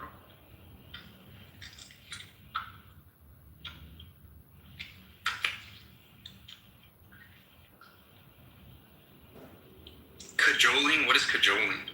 I don't know what that is. Cajoling is like to encourage someone or manipulate them to agree or change their mind. It's influence. To cajole. Like I say, we need to agree on like some basic, hopefully basic facts and definitions, yes, so we can get somewhere. Yeah, we gotta get some objective definitions. I agree. Well, at least, again, they don't have to be objective. We just have to agree on it. Like, who was doing this? I was in this Calvinist room the other day, and he was doing basically the same thing. And I'm like, we just need to agree. Like, for example, we need to agree on the definition of what agree means. Like, well, if we can't agree on what agree means, we're not gonna get anywhere. I mean, but then that feels like an endless conversation. Can you ever agree on the meaning of agreement? It feels like it's circular, right? The very act of agreeing would require some meaning for agreement, which you can't agree to without the meaning of agreement. Is that ultimately everything, all the I don't think you can agree English to the meaning of agreement. Ultimately, entire English language is circular. Every word in the dictionary, the definition of it uses other words in the dictionary. Like the whole thing is circular. Absolutely. Well, that wouldn't be circular. That'd be a more complex multi. I mean, well, it's again, not. It would actually be fun, Sam. It'd be really fun. Circular. Well, I was thinking, Sam, it would be really cool if you actually, charted and plotted the spatial shape of different languages. Like, how many sides does the English language have, right? How many vertices? Yeah, you can make a gigantic... You could. It would be really cool. I would like to see the math of the English language. That would be a fun little... It's graph theory. Vertices, edges, etc. And then, you just plot it three-dimensionally with different shapes. We need to agree on, some basic shit. You can't just say, I'm an idealist, my worldview is consistent, so that... We can agree that it's your turn. I know, well, obviously I've been talking here. Regardless, that game is lost, bro. Most likely. All right, so then resign and like ask again for a rematch. Yeah, let's go. I will. Let's make 15 plus 10. Hold on, Leo. Okay, so Caleb, can we again agree on some like common starting points, bro? You can't just say I'm an idealist. Let's find out. Maybe. It's okay if we disagree. Like it's okay. Yeah, I'm not saying it's not okay. I'm just saying if in order to have productive discourse, what do you want to agree on? Unless we agree on something. What do you want to agree on? What do you want to agree? For this conversation, it would be great if we can agree on the definition of objective. Beyond it's a word we create. Precisely what we. I know, but that's precisely what we don't agree on. That is the conversation. Well, again, we don't agree on that. Objective. What about objective reality? Again, you agree there's a reality outside of your mind, right? Again, because I think the way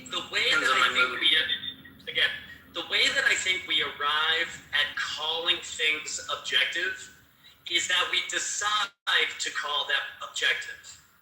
All right, yeah, I'm talking about again a world outside of your mind. So agree.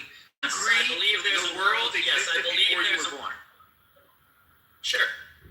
You agree this world will continue to exist after you die. Sure.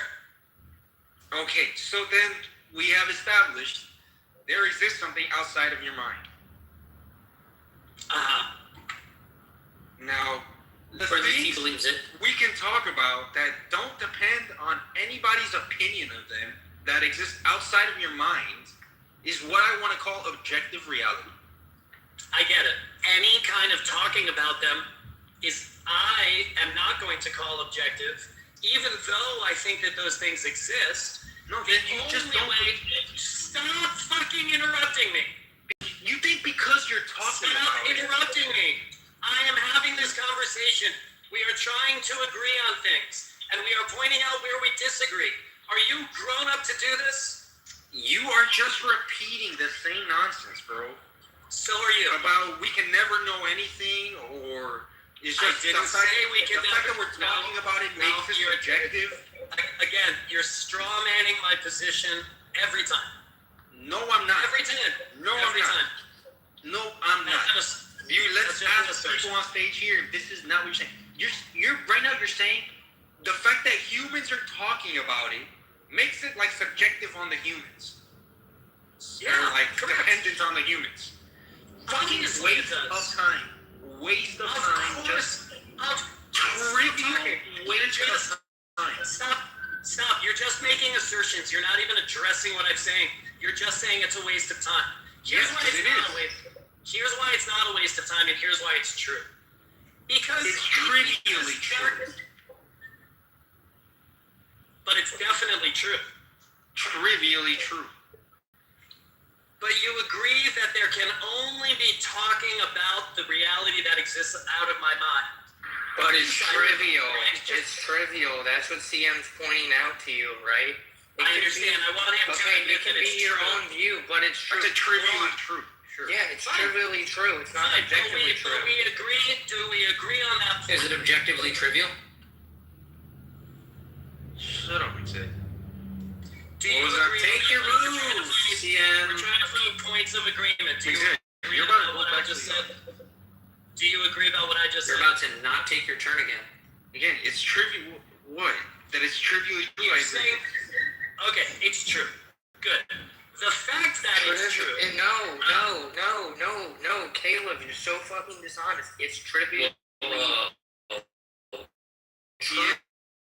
It's super dishonest, bro. Trivially true. Not the It's only not person. objectively true. I didn't say it was objectively true. You literally just said it's true. There's a distinction that's being made. Trivially true and objectively true. I didn't say either one. I'm saying there's the distinction that has to be made. When you say it's true, it's trivially true. Listen, KJB, trivially true still means true in some sense, right? Yes, but it's not objectively true. We are. You're passing it all as objective. That's the problem. I'm not saying no. I'm not saying it's objective because we agreed that that's what it is. No. Caleb, it doesn't work like so. Let's say that I've written in the chat. Let's say that there is a proposition. CM drank coffee for breakfast today. Okay.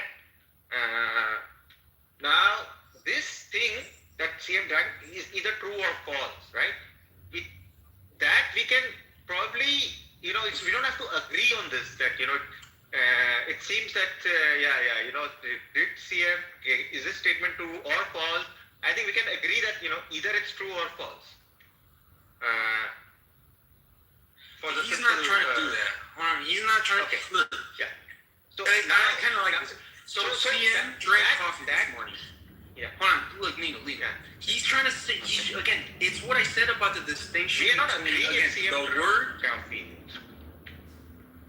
We are not coming to. We don't need to come to an agreement about this. It's about whether that fact exists. Did CM drink It only exists. Listen to whatever happened. All right, hold on, guys. Wait. Whatever Guys, actually happened. Okay. Listen to the waste of time that Caleb's doing, guys. CM, you're such a baby. You cannot. If you're about to go back to the audience because I really don't care to talk to you about this. It's not seriously. I'm not gonna game it. I'm trying to help you out. So then stop talking. If you want to end the conversation, stop talking. Yeah, you stop talking. I want to say this last thing. He's trying to do I'm going to say one thing afterwards. Okay, so he's trying to, like I said earlier, with like the distinction between, again, there's the word sun, S-U-N, and like the referent that refers to the actual objective, the object. The objective thing, it refers to the fucking star in our solar system, etc. Or like when you, and he's trying to just muddy that up.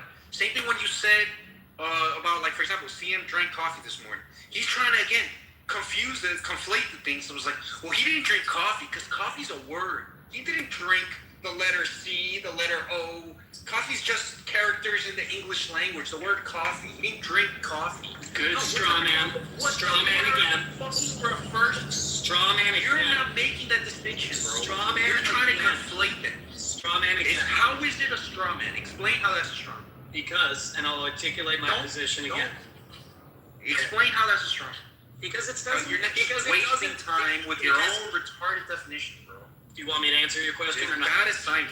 Do you want me to answer your question? Go ahead. Can I answer your question or not? Yeah. Okay, you gonna interrupt me? If you ask again, I will. Go ahead, bro. Are you gonna interrupt me?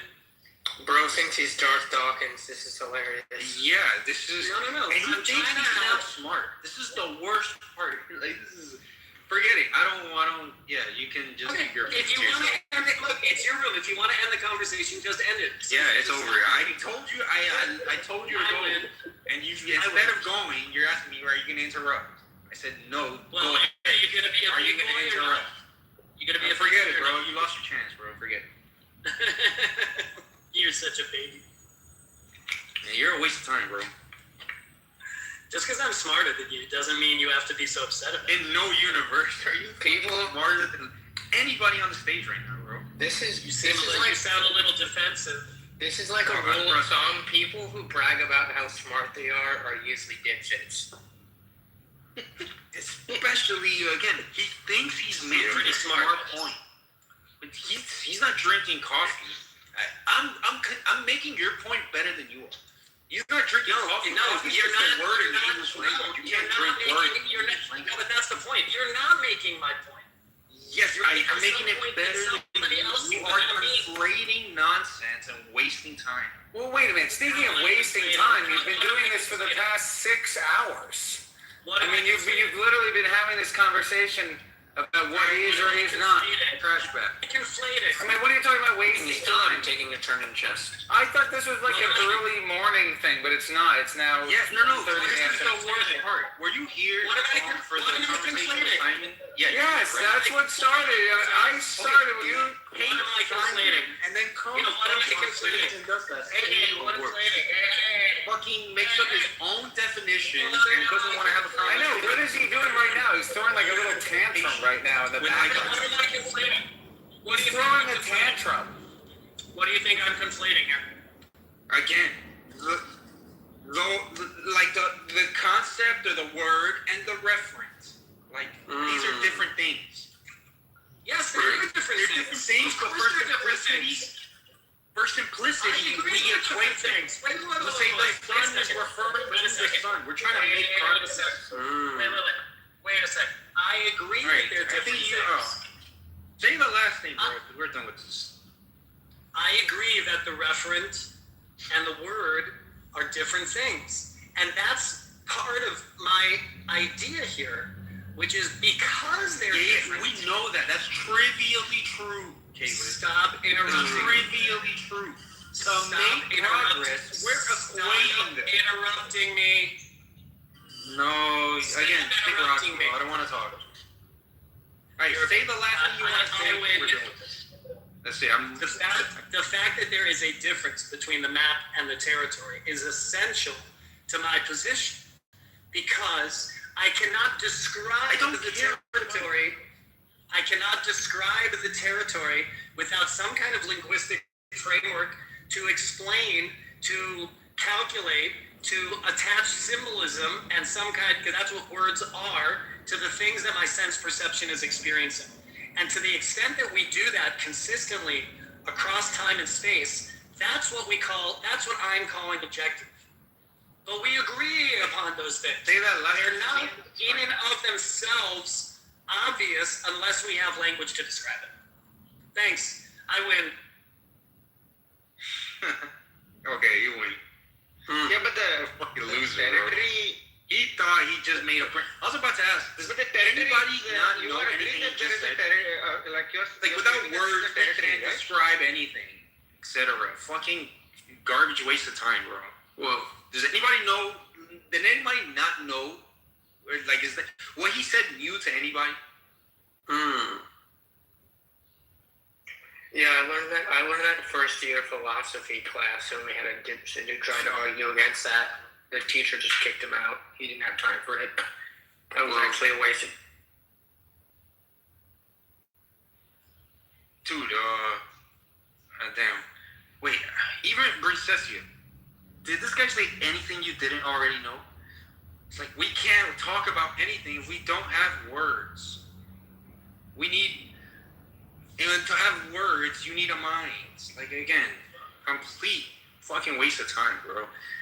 I think he left thinking like he said something profound. Because they don't want to really have the discussion. They just I know for a fact. With semantics. You know what they're doing. He wants to talk about. I said that earlier. Some dumb religious people. Every time. The worst part is, I'll tell you, like Pro always calls him an atheist, and when you hear him defend like his faith or religion, he does sound like an atheist. He does. Even McZed occasionally will at least like bite the bullet on some religious shit. He almost never does. Yeah, I think this I've never heard secular makes that too. I mean, they're just a little more reasonable than we're talking to with usually. Sorry, I'm at work.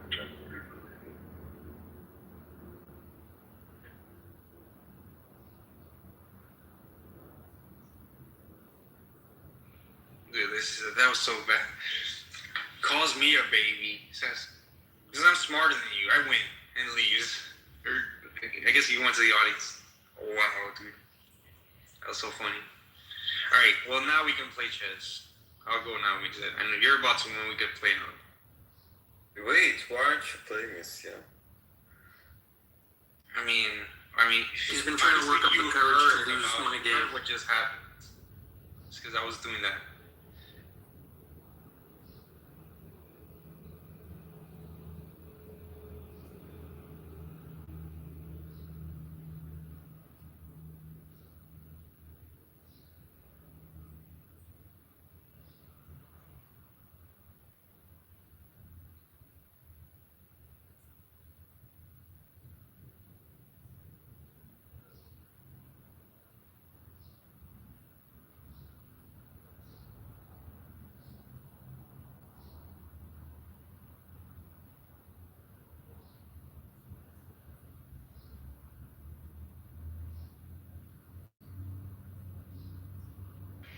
Yes, yeah. If you thought it was a waste of time speaking to Caleb, why didn't you just let someone else speak to him? No, well, mostly because I was, dude, you didn't hear me at the beginning? How shocked I was. I've heard this guy bitch Simon out. And again, I always agreed with him. This is the only time I've ever agreed with him. That I'm like, Simon does what he does a lot. Although not like as babyish and ignorantly and like just on purpose kind of as he was doing it. I mean, he was just sticking his fucking fingers in his ears and saying, I'm just not gonna. But you agree, my idealism, etc., is self-consistent. Like, okay, then you're not trying to have a conversation. Like Roy just said, you're not even trying to have a conversation. I'm surprised. If I'm being charitable, trying to be charitable, I get accused of being toxically charitable, but I think Caleb was actually trying to have a conversation. Like, you kept coming off your mic. Like, I was in the shower listening, but every time you were speaking, you kept like saying, dude, like, he was repeating yourself. Yeah, but you were repeating yourself as well. To be fair, I don't think that's necessarily. Well, no, I was the only one trying to make progress about like what can we agree on. Let's agree there's an objective reality outside of your mind. I'm surprised he agreed to that. Obviously, he rejects the objective-subjective distinction. He's still going to like agree that things exist. No, all right. Well, did you hear my whole thing? What I'm calling objective is what exists, independent of your mind. Now, if he's gonna say nothing exists independent of your mind, then whatever. Yeah, then this is not even a conversation. Well, like there is nothing to talk about because this. Well, yeah, this definitely I reject. When you say there's nothing to talk about, like I'm saying that maybe other people think that there's something to talk about and they can still have a conversation. Yeah, I sent you the challenge. But in general, CM, there is a view. Yeah, what up? It's called the view from nowhere.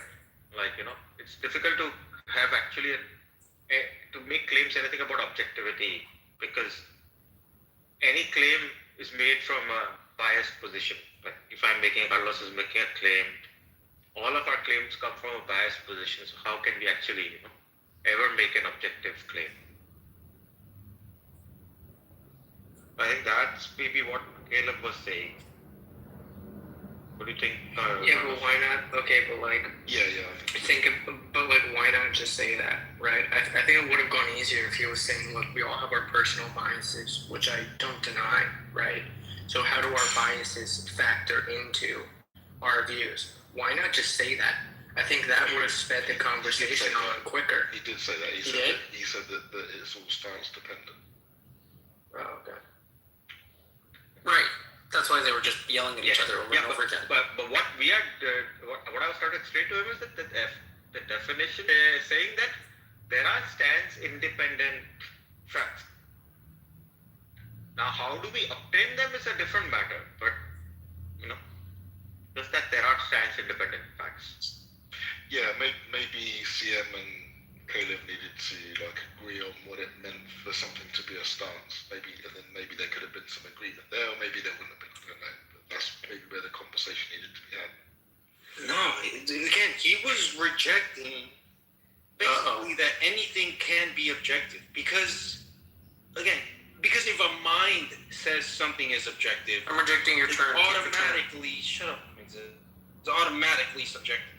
So it's just. If I say the sun, if I say the sun exists, since it's a mind, my mind is the one, saying it, then it's automatically subjective.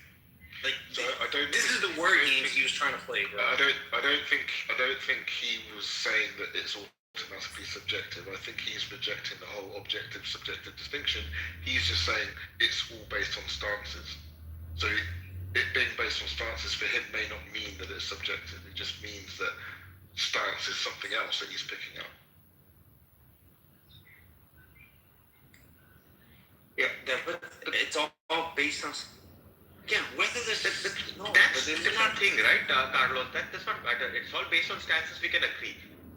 But The question is whether some we can only do agree. exist outside of the stance. We can only agree on if they both mean the same thing by stances. Like most people use stances in a different way than what Caleb is using. Okay. I mean, stance is somebody's opinion on it, right? Yeah, somebody's view. Yes, the truth maker is someone's feelings or opinions or attitudes towards something. That's what we normally mean by stances, but he doesn't mean that. He just means from a human lens or perspective or something. Like, that's what I think he meant by stance, which is something different. Anyway.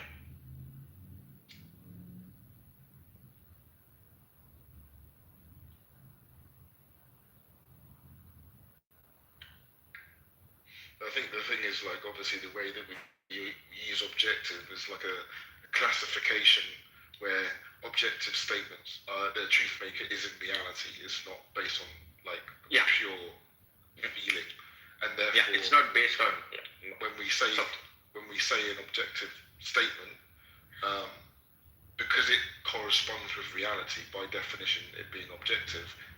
It's true independent of anyone's opinion. That's how we sort of using it. So then those statements become true in a way that isn't. We've just classified this type of truth as a versus to another type of truth, which is the subjective. He's using it in a completely different way. I don't know. Did he say he's an idealist? He did say that. But But Kant has done already a lot of work, at least the work on noumena phenomena is pretty sophisticated.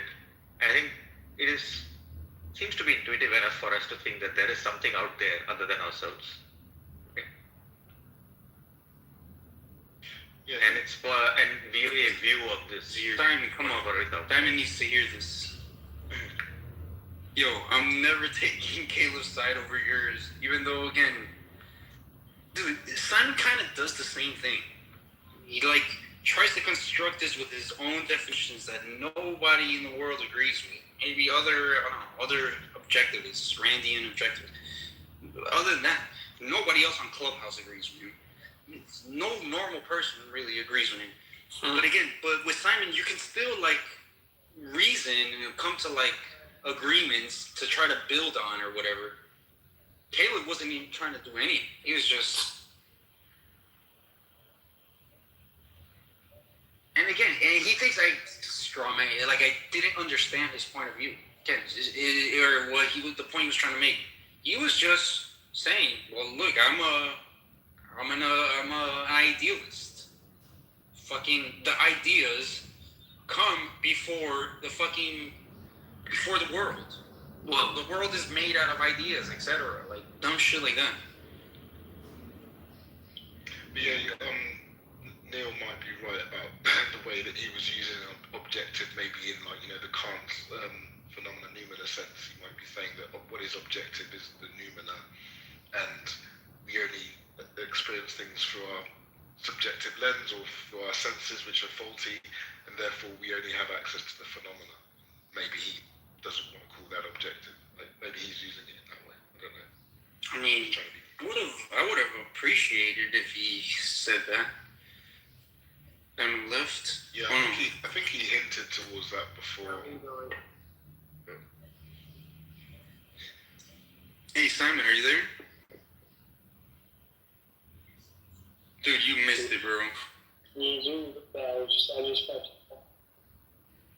Oh man, you're on your are you on your phone or your computer? I'm on my bag with the bag. Okay, well it got a little better at the end. Okay, I just changing stuff for that. No, I can't understand anything. Wait, what the fuck?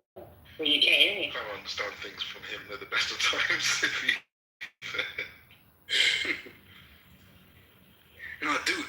Yo, Caleb tried to do this kind of defining his shit, and now can't talk unless you agree to my definition. I'm like, well, we need, not even his personal definitions. Again, for example, when I talk about what is objective. People agree with me on what objective means. I mean, this is what objective means. It doesn't depend on any minds. This is what objective is supposed to be. But he's like, if a mind defines what objective is, then that makes it automatically subjective. You're just, if that's not exactly what he's saying, he's basically trying to conclude something like that, which is complete, utter nonsense or just a waste of time. I don't know. But anyways, I was saying, at least we can agree on some, like, basic starting points, axioms. He wasn't even trying to do that. And again, he's like your worst critic, dude. I've never heard anybody more upset with you than like Caleb. But he is literally doing what you do, but worse. And but again, you can actually talk to. You can actually be reasonable because you can agree to some starting points. He wasn't even trying to do that. I actually think Simon's view's worse. Or his sort of trying to sort of pass out this objectivity. But that's only because I didn't fully understand the view. Well, again, yeah, it's hard. But again, if you talk to Simon enough, you could. Caleb wasn't trying to fucking like read the agreements. He was just, in my worldview, in my idealist subjective worldview, everything, since it's like filtered through mind, it's automatically like subjective or automatically not objective. Because since minds define what objective is, it's like, I don't know. Maybe what he's saying, like, you know, with the map and the territory thing, he's saying that, like, humans represent maps, and all they ever will be are maps. And maps. Yeah, that is what he's saying. Maps are subjective because they're dependent on the agent and how they, you know, describe things with the map, or what kind of map they're using is just subjective to the. No, that kind of is what he's saying. And I mean, I try to say, well, in order for you to make a map, there needs to be a territory which you're making a map of. Can we agree there exists a territory? That again, your map is dependent on your mind, but again, the territory exists outside of your mind. Yeah, you don't need a map for the territory. The territory can exist without the map. He wasn't trying to agree to that. Which is what we call objective, yeah. Yes, perfect, exactly. And again, I mean, and him saying that I was straw manning him, like, I knew exactly this. He's not the first person I talked to that tries to do this. It tries to, like, the worst part is, again, that he thought he was, like, making a profound point. Unbelievable. Whatever, let me play chess. You guys can talk.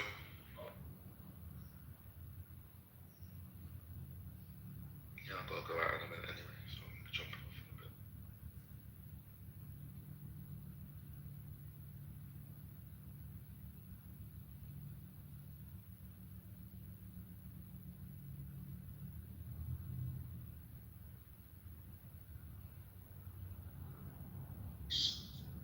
Hey, can you guys hear me?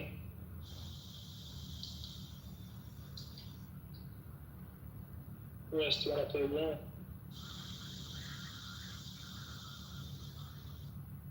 Your mic's still bad, Simon.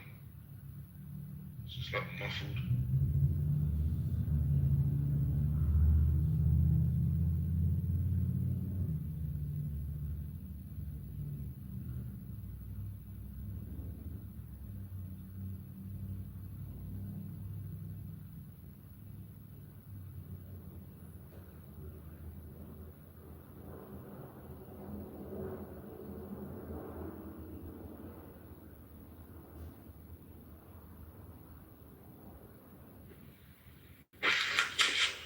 Yo, Simon, you there? Yo, I think it should be me. Let's just see what happens. Is that Rust? You there, Rust? Yo, yeah. I'm here. Yo, we can play, if you want, we can even play on raid. I just want to see what happens if we can play, because I'm pretty sure you're better than both of us. what would happen if both of us could beat you and we need a little bit more time? Or maybe we'll keep the same amount of time if both of us can play. We can try both. You down? Okay, I'm fine in all cases you described. Okay, well, Alright, well, let me mod Carlos. Me and Simon are gonna go to like a private room, I guess. I'm leaving in about 5 minutes. Oh, shit. Okay, then, alright, Russ or you can leave, Russ. The whole point is we need to talk to Okay, hold on. Oh, so Simon, do you have your chest open, Simon? Like, so I'm gonna invite Russ to a game and click on watch. Can we do it like in 1 minute? I'm playing another game right now. Okay, yeah, sure. Yeah, just let me know. You guys play on chess.com, do you? Yeah, yo, Carlos, you said you played, dude. I haven't played for a long time, man. I've still got the app, I think, but I haven't played for a long time. But yeah, maybe at some point I'll play it. Yeah, I don't mind. Dude, I play Simon, I play McZed, I play Abe, I play Rust. I play a lot of people on here, dude. What's Abe's score? I know he must have a high one, right? Oh, yeah. I mean, he's the highest I've ever met on Clubhouse. It's like 200, 23. Oh my god. Seriously? Playing chess like religiously for like 10 years or more. So he's a coach or something? Yeah, he's a chess.com like official like chess.com certified coach. Yeah. Wow. Alright, I'm ready. Do you guys just let's set it up first. Then I'm gonna leave. Okay, yeah. Yeah, I'll catch you guys later. Take it easy. Oh my god, yo, Abe is playing a game right now. Damn, I almost want to tell him to watch our game. Alright, Simon. So look, I just invited, Simon, click on my profile and click watch. Alright, I'm leaving. I'll be around after the match. Sure. Okay. Simon, I need to move soon, so I need you to click watch. And I need you to unmute because you need to talk. We got a 15-minute game with 10 seconds, which is good because he's winning most of these games on like running out of time. Yo, you're not there, bro? Okay, I'm playing the Queen's Gambit. We're white.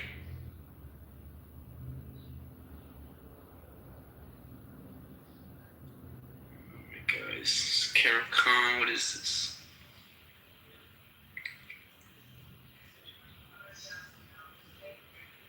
Yo, Simon, bro. I need you to unmute. What the fuck?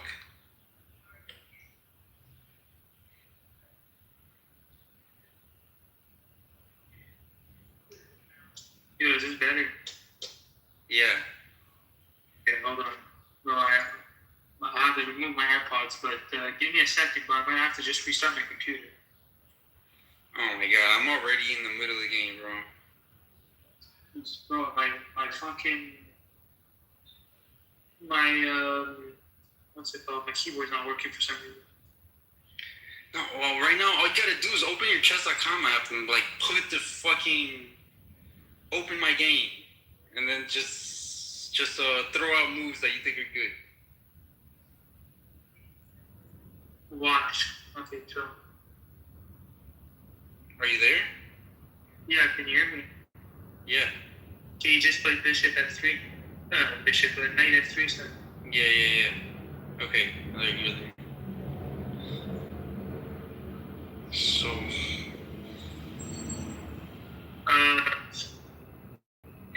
Okay, I'm thinking... Bishop e3. Yeah, bishop okay. e3.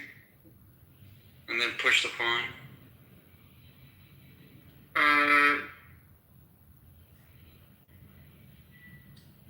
No, I cancel. And then, yeah. Cancel and then h3.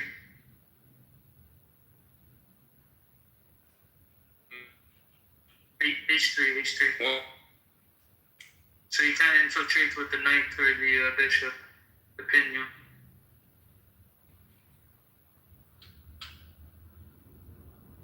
On H3.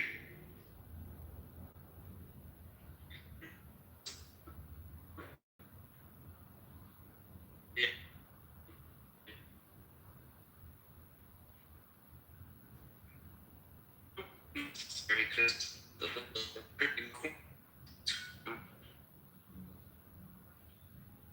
Bro, on H3.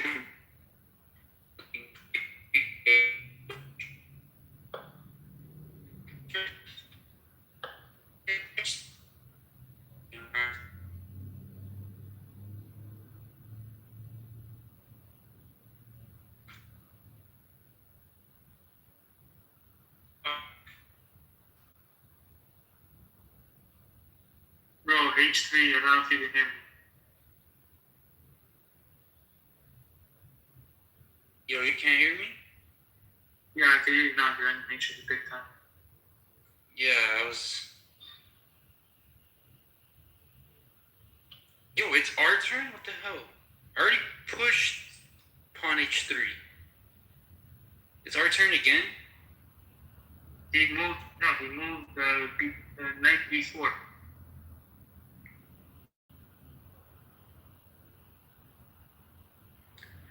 Knight d4? He moved his knight to b4. No, I said he moved knight to b4. Yeah, my shit's not updating. You're probably in the matrix, come on, bro. Fucking, yeah, my shit app is frozen.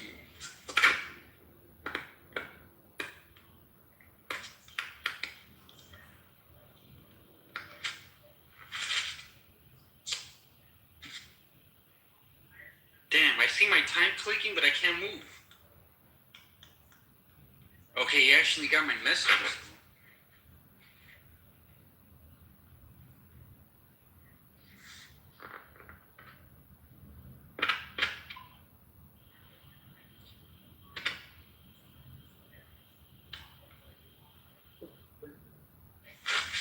Hold on, bro, I had to... Oh, there we go. Okay, I think my thing is about.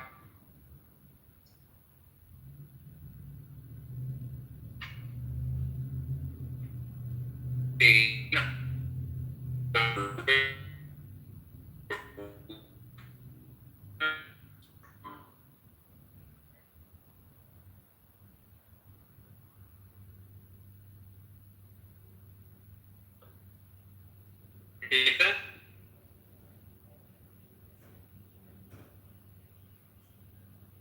Yo, Simon, are you there? Yeah, I can hear you, bro. Yeah, you're in the matrix big time. He's probably gonna try and destroy your structure. So I'd probably go with. I mean, what do you think he's gonna do right now? Take the bishop? Take the bishop, or he's gonna start going into the center with e5. I mean, so I was about to push my e-pawn, one and then again.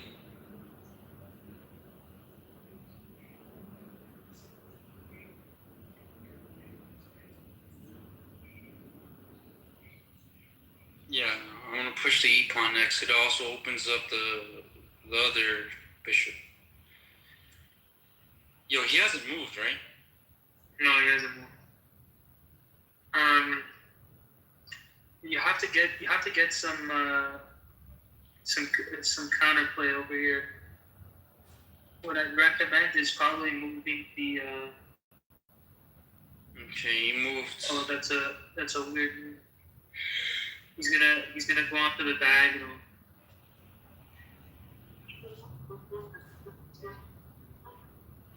Okay, should I push the e-pawn or the a-pawn? Give me 1 second. We don't have that much time, bro. Okay, fuck it, I can't.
give him a free bishop.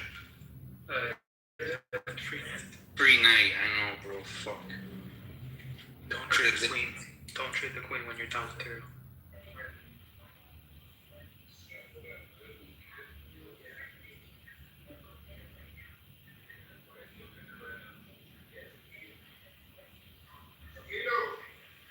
Yo. Yo. What up? Okay, yeah, bro.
Yo, Simon, you there?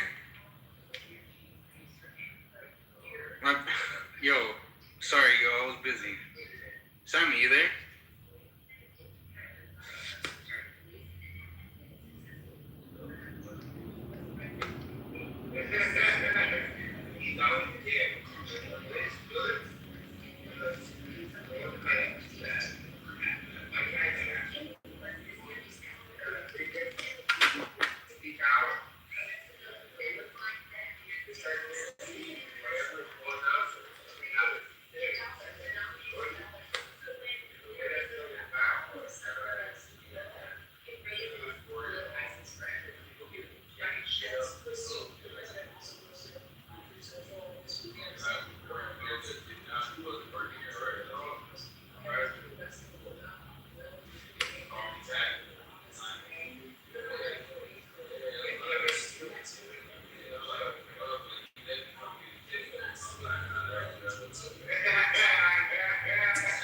I'm back. Yeah, fucking, my bad, yo. I was busy and I'm running out of time. I'm probably about to resign this shit. I'm not really running out of time. There's also like 10 seconds increments. No, I know, is that, I guess, I mean, I still have 8 minutes. It's not too bad, but Simon's not even there. Wow, Caleb came back, bro. Yo, Simon, bro. Nah, he left. I guess he had to like change his phone or computer. I don't know what the fuck. But now he's here, but he's not here.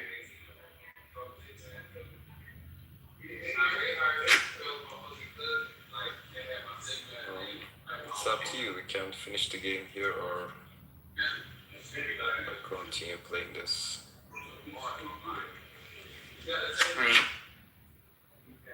I'll just sacrifice shit.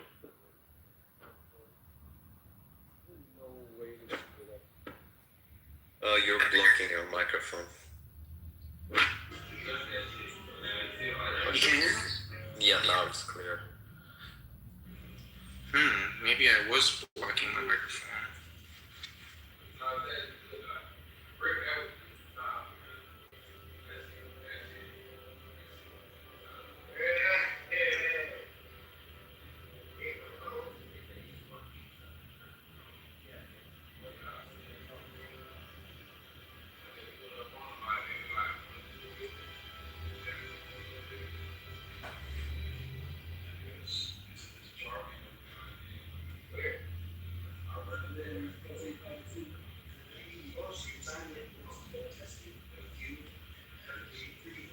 Oops. Oh my fucking god, bro. It's not that bad. You can counterattack the bishop. King, obviously. How? What are you talking about? King d7 would attack my bishop on b7. But you can get trapped. Sorry, not king, rook. Your rook at d2 can go to d7 to attack my bishop. Yeah, but yeah, so there's a risk you can get trapped down there as well. So, wait. What do you mean?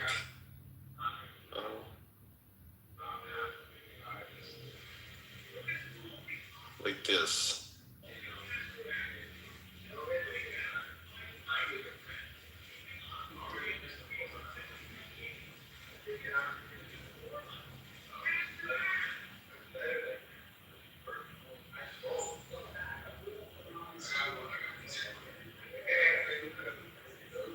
Fuck.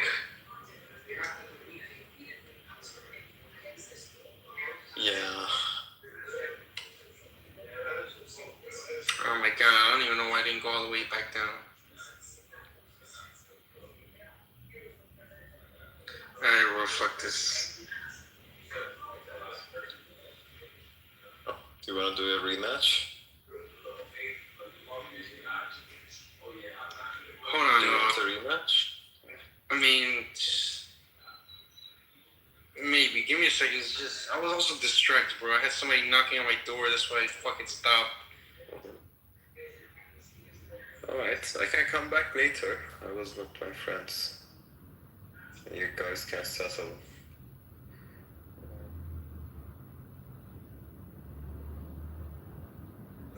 Yeah, okay, hold on.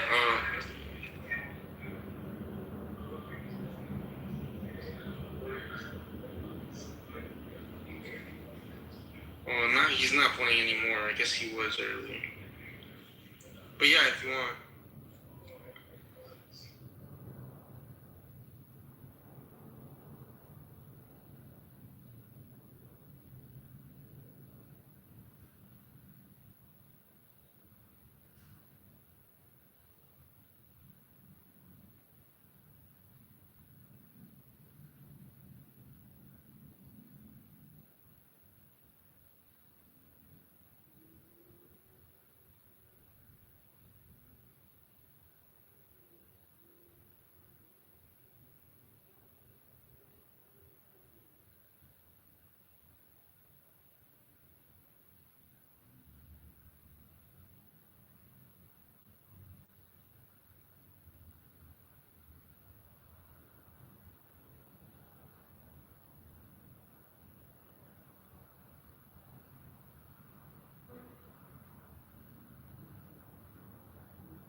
Yo, my bad, I'm back. I just saw you can't talk right now, bro.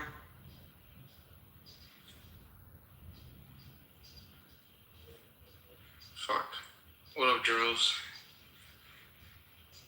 You just missed the ill with chess games.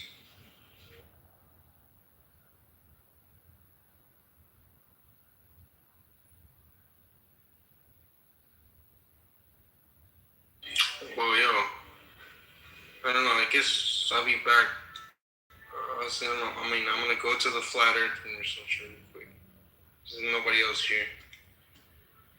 Sicarius hasn't been here for a while, and you can't talk, so I'll be back.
that is fucking focused on right now.